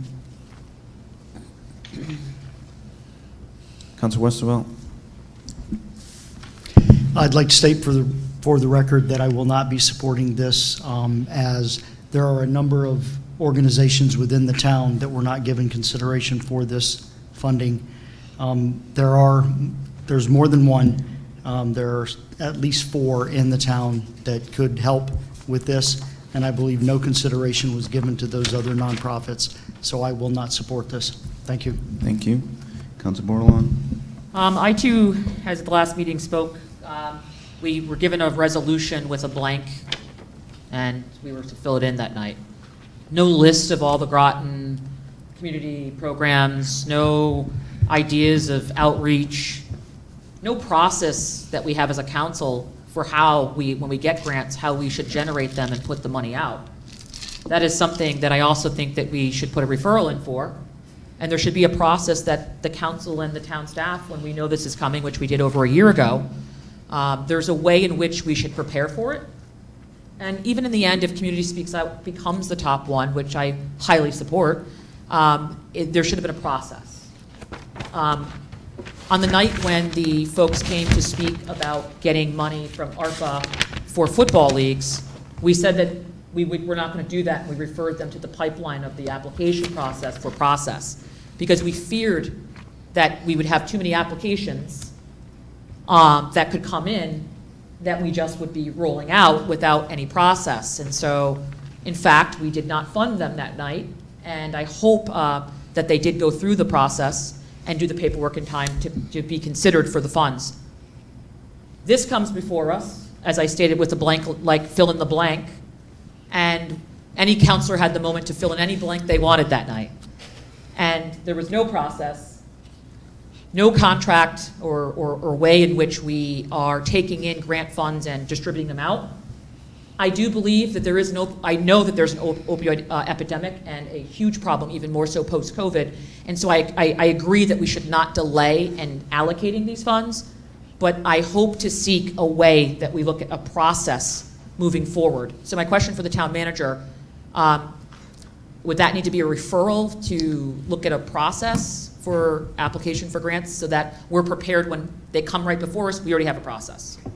Well, obviously you want to make sure you don't include ones that are already a designated thing as they come in, So you mean something that's not designated for a particular agency? A new grant coming in that we're seeking input from the community perhaps, maybe, things like that. We knew this grant was coming for quite some time and we did no public outreach for this. So having something, yes, we don't want to delay the ones that are already instated, but any new ones that come in, we should have a vetting process.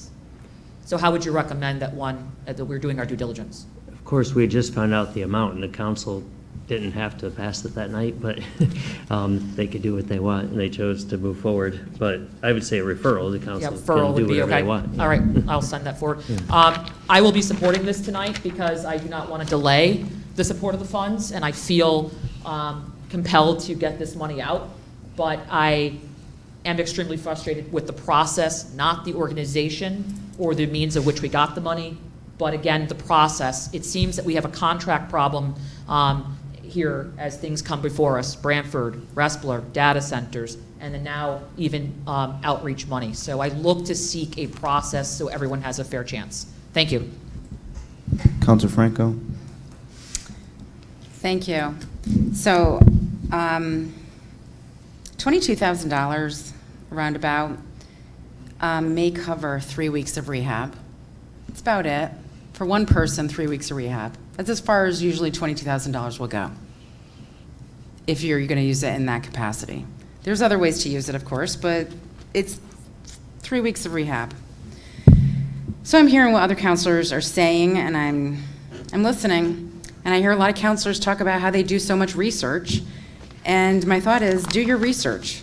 This is in your packet. You knew it was coming. Do your work. Point of order. Other counselors do Please not bring anything to the order. floor. What's your point of order? Intent, as was stated before, saying that I don't do my research. I just would ask that counselors not say that, please. Thank you. I ask the counselors do not speak to the work that counselors do or do not do outside of the meeting. Thank you. Thanks. We all had the opportunity to bring whatever we wanted to the floor. And I brought something to the floor, and I didn't hear anybody else bring anything to the floor that evening. So, as suggested, you have to do the work. Counselors have to do the work. That's what we're here to do. And I've done the work, and I know other people have as well. So I brought it to the floor, and when I hear about process, and we have to have all these processes in place, our discussion and us doing the work here is a process. We don't have to throw everything to another committee. We don't have to make all these committees. That's all I hear right now. Let's make another committee. Let's have somebody else discuss it. Let's have somebody else decide, and then bring it back to us. That's not what I was elected to do.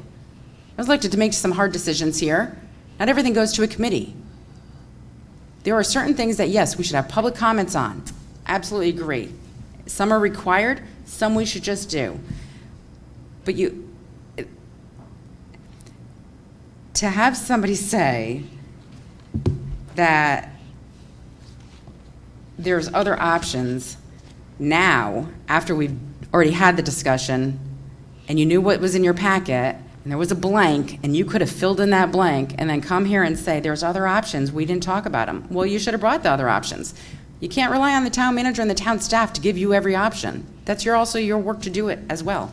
So with that, I will get off my soapbox, and I hope this just passes tonight. Thank you very much.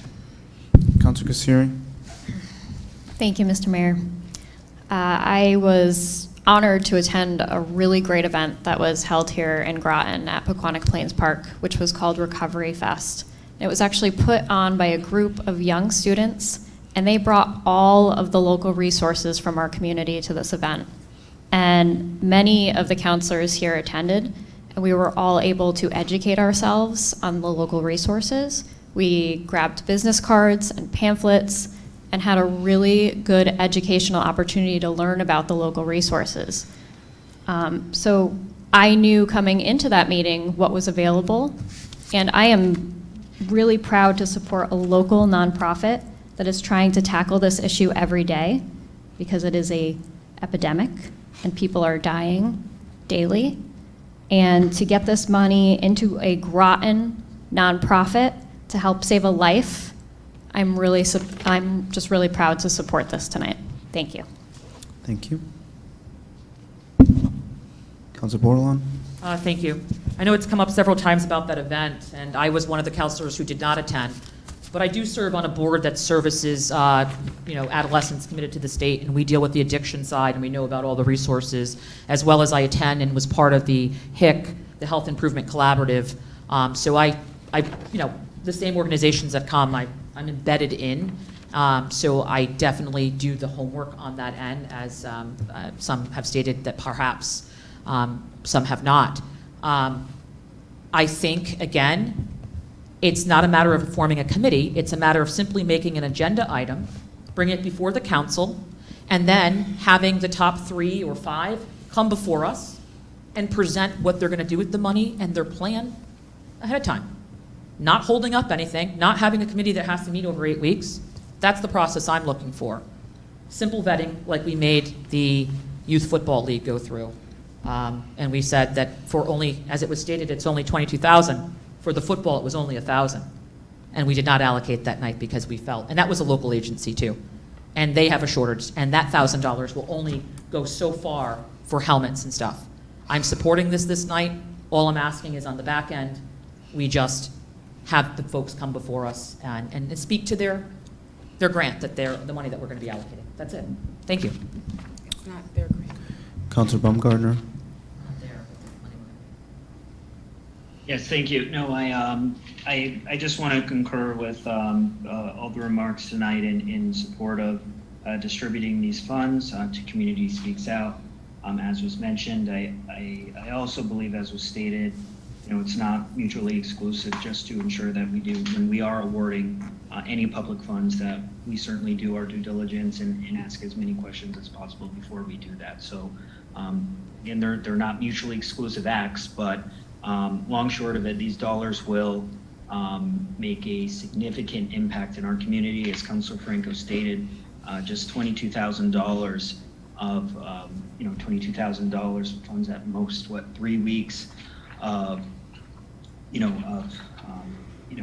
care during someone's hardest moments of recovery and becoming clean. So this didn't happen in a vacuum. This happened in large part because we had an attorney general that had the foresight to sign on to a case against the Sackler family, which are own Purdue Pharmaceuticals, which distributed millions of pills throughout our country that have created an addiction crisis.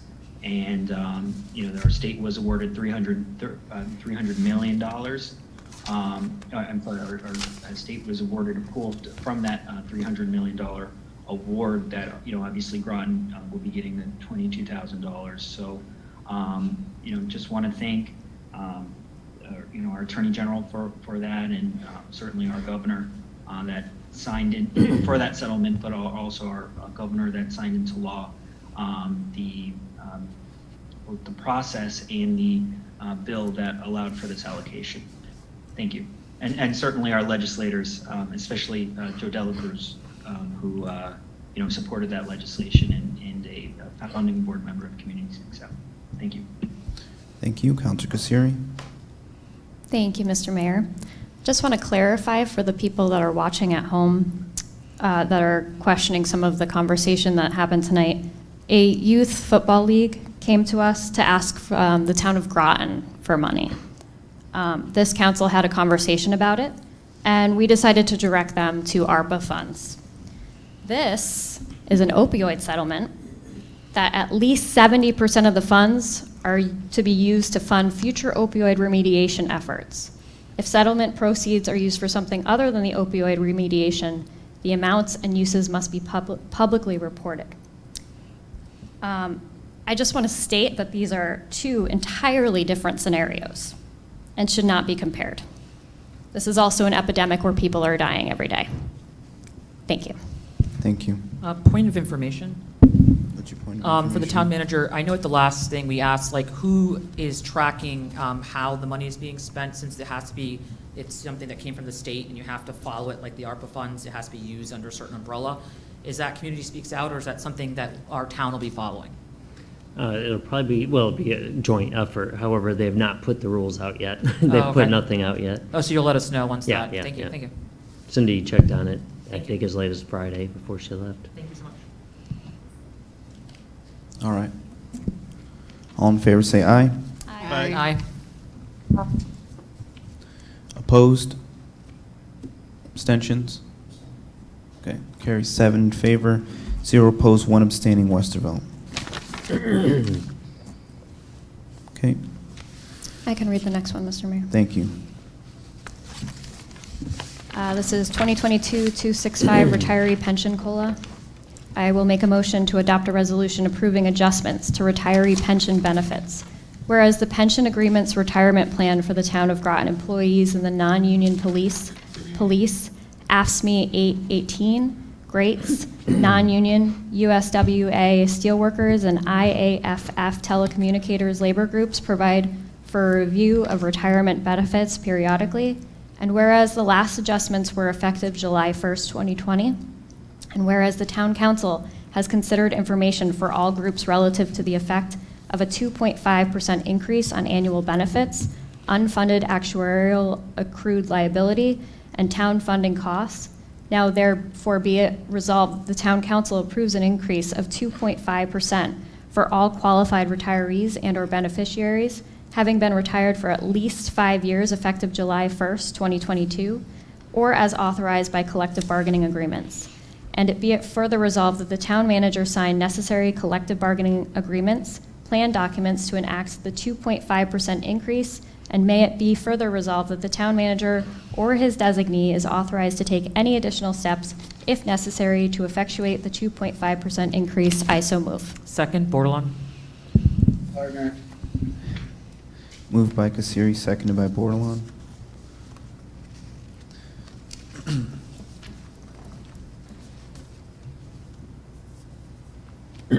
All in favor, say aye. Aye. Aye. Opposed? Abstentions? Carry 7 in favor, 1 opposed. Westervelt, 0 abstaining.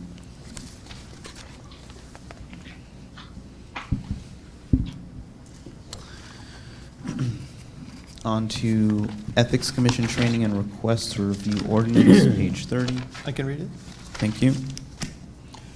Resolution to provide ethics training to the Ethics Commission and to request a review of the ethics ordinance, whereas the town of Groton has adopted an ethics ordinance, including the Ethics Commission, to review possible violations of the ordinance, and whereas the town council desires that the Ethics Commission members are properly trained, and whereas the town council also desires a review of the ordinance to ensure it is sufficient for the needs of the town, now and therefore be it resolved that the town council direct the town manager to arrange for training of the town's Ethics Commission and allow the training, request that members review the ethics ordinance, and make recommendations to the town council of potential changes. So moved. Second. Second, Baumgart. Moved by Jones, seconded by Franco. Councilor Bordelon? When are you going to get second, Melendez? Jeez. So my question is, so we're saying going into this that there are violations versus that we're reviewing it to kind of bolster it and, improve it? That's my question, because. They're just going to recommend any possible changes. So, because this says, whereas the town of Groton has adopted ethics ordinance, including the Ethics Commission, to review possible violations. So when the original thing that came before us was just to review the ordinance, it didn't say with violations. I mean, it seems like we're going into it thinking that there are violations. Well, are you talking about the first sentence? Yeah. That's why that's just stating what their purpose is. It's not stating right now they're going to be reviewing any violations. So. That was the purpose of the ordinance, was for them to review possible violations. So no, this is only directing them under the resolved to get training Okay. and to recommend any changes they may have. Okay, and that's looking at changes to the ordinance itself. Correct. To just kind of revisit it. Right. Perfect, thank you for the clarification. Councilor I Baumgartner? have 2 questions on this. You have the floor, Councilor Baumgartner. Thank you, Mayor. Yes, 2 questions. Maybe one, actually, probably both for the town manager. The first question being, let's see. So when, I apologize, I just lost my train of thought. I think you got to that, I sort of had a question along the lines of possible violations, kind of the wording of that. And 2, should I know in the past we have referred kind of items to other boards or commissions to review before we ran on, I think a few times with kind of planning and zoning, and maybe some other groups, and not to put words in their mouth, but, sometimes, one group in particular, I have heard they've made the comment, well, we don't really know what they're asking of us. Is there kind of the define, like, obviously we are asking them to review, so that can be very broad, but like, is there anything in particular that we want to be, want the Ethics Commission to be mindful of during this review? And then my follow-up to that is, what's the timeline?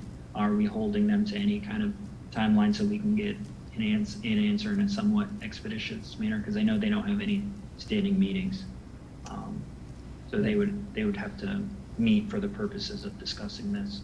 My understanding, or what I've gathered from direction, is the primary purpose would be to look at whether other types of items should fall under the ordinance as possible violations. Is that that's my take on the intent? That would be sort of the first thing. But I haven't received further direction than look at the whole thing too and see if you have any recommendations. And there's no timeline in this, so I can request a timeline if the council tells me. Or request Yes, no, and again, I want to thank Councilor Franco for making this motion and bringing up this referral. Whenever we have the opportunity to talk about ethics, I think that's great for our residents and taxpayers. You know, at the end of the day, we may feel like we're the almighty council that has the final decision over everything, but our real bosses are the people that elect us. And so, you know, it's my belief we do right by them. I would note, though, that I would hope that one ask I would have for the Ethics Commission as to reviewing this is to look at how complaints are made, just to ensure that the Ethics Commission will not be a tool for kind of any political, you know, gamesmanship, if you will. And I just want to make sure that would, you know, the ordinance as we have as written, it doesn't, you know, it doesn't kind of create those avenues. And so, but I just want to again thank Councilor Franco for this and look forward to seeing the work they do. Thank you.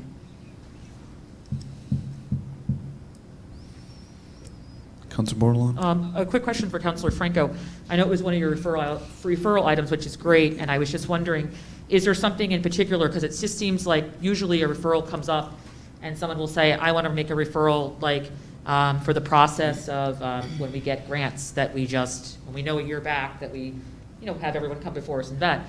And so this referral, when it originally came, which I supported, but it didn't have anything, is there any violations that you're concerned about, or is it just in general you just think you want it reviewed, or what tweaked the idea of wanting to review it, I guess? Or did you just read it and think it just wasn't strong enough?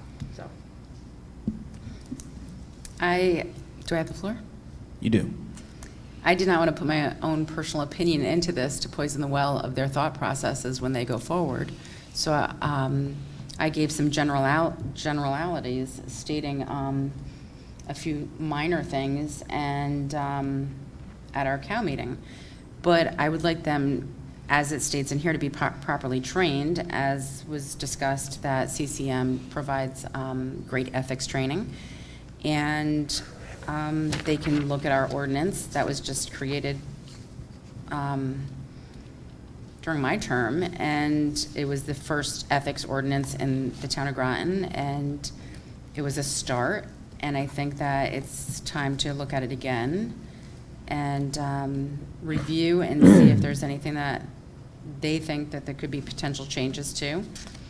I hear many things, and like I said, I don't want to poison the well of anybody's mindset or their thoughts going into this, and I wanted them to come to us with their own thoughts. If necessary, they can send back questions if they'd like, and we could give direction if they don't think this generality of is good enough direction for them. Thanks for the response. My last question is, I guess the town manager, or maybe the mayor knows, how many people currently serve on this committee? I think it's full, but five, I believe. Five. I think you're right. And do you have the names of the people that are on that committee? I don't have it with I'll me. look it up. Betsy keeps the list. They're on the website. I don't know Do them. you happen to know who's on there? Anybody? Nobody knows? I don't know who's on there. I'll take a look. I didn't look into it. I'll look that up. All right. And is it completely full right now? Yeah. I believe so. Okay. Last I heard, unless something. All right. I'll take a look just to see who's on there, just to get an idea of what. All right. Perfect. Thank you. Thank you. All right. All in favor, say aye. Aye. Opposed? Abstentions? Carries unanimously, 8 in favor, 0 opposed, 0 abstaining. All right. Make a motion to adjourn. Second. Okay, motion to adjourn by Parker, seconded by Jones. Make a motion motion to adjourn. The motion's on the floor. All in favor say aye. Aye. Opposed?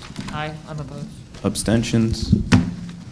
Carries 7 in favor, 1 opposed, borderline. 0 abstaining, we're abstained. We are adjourned at 10 o'clock.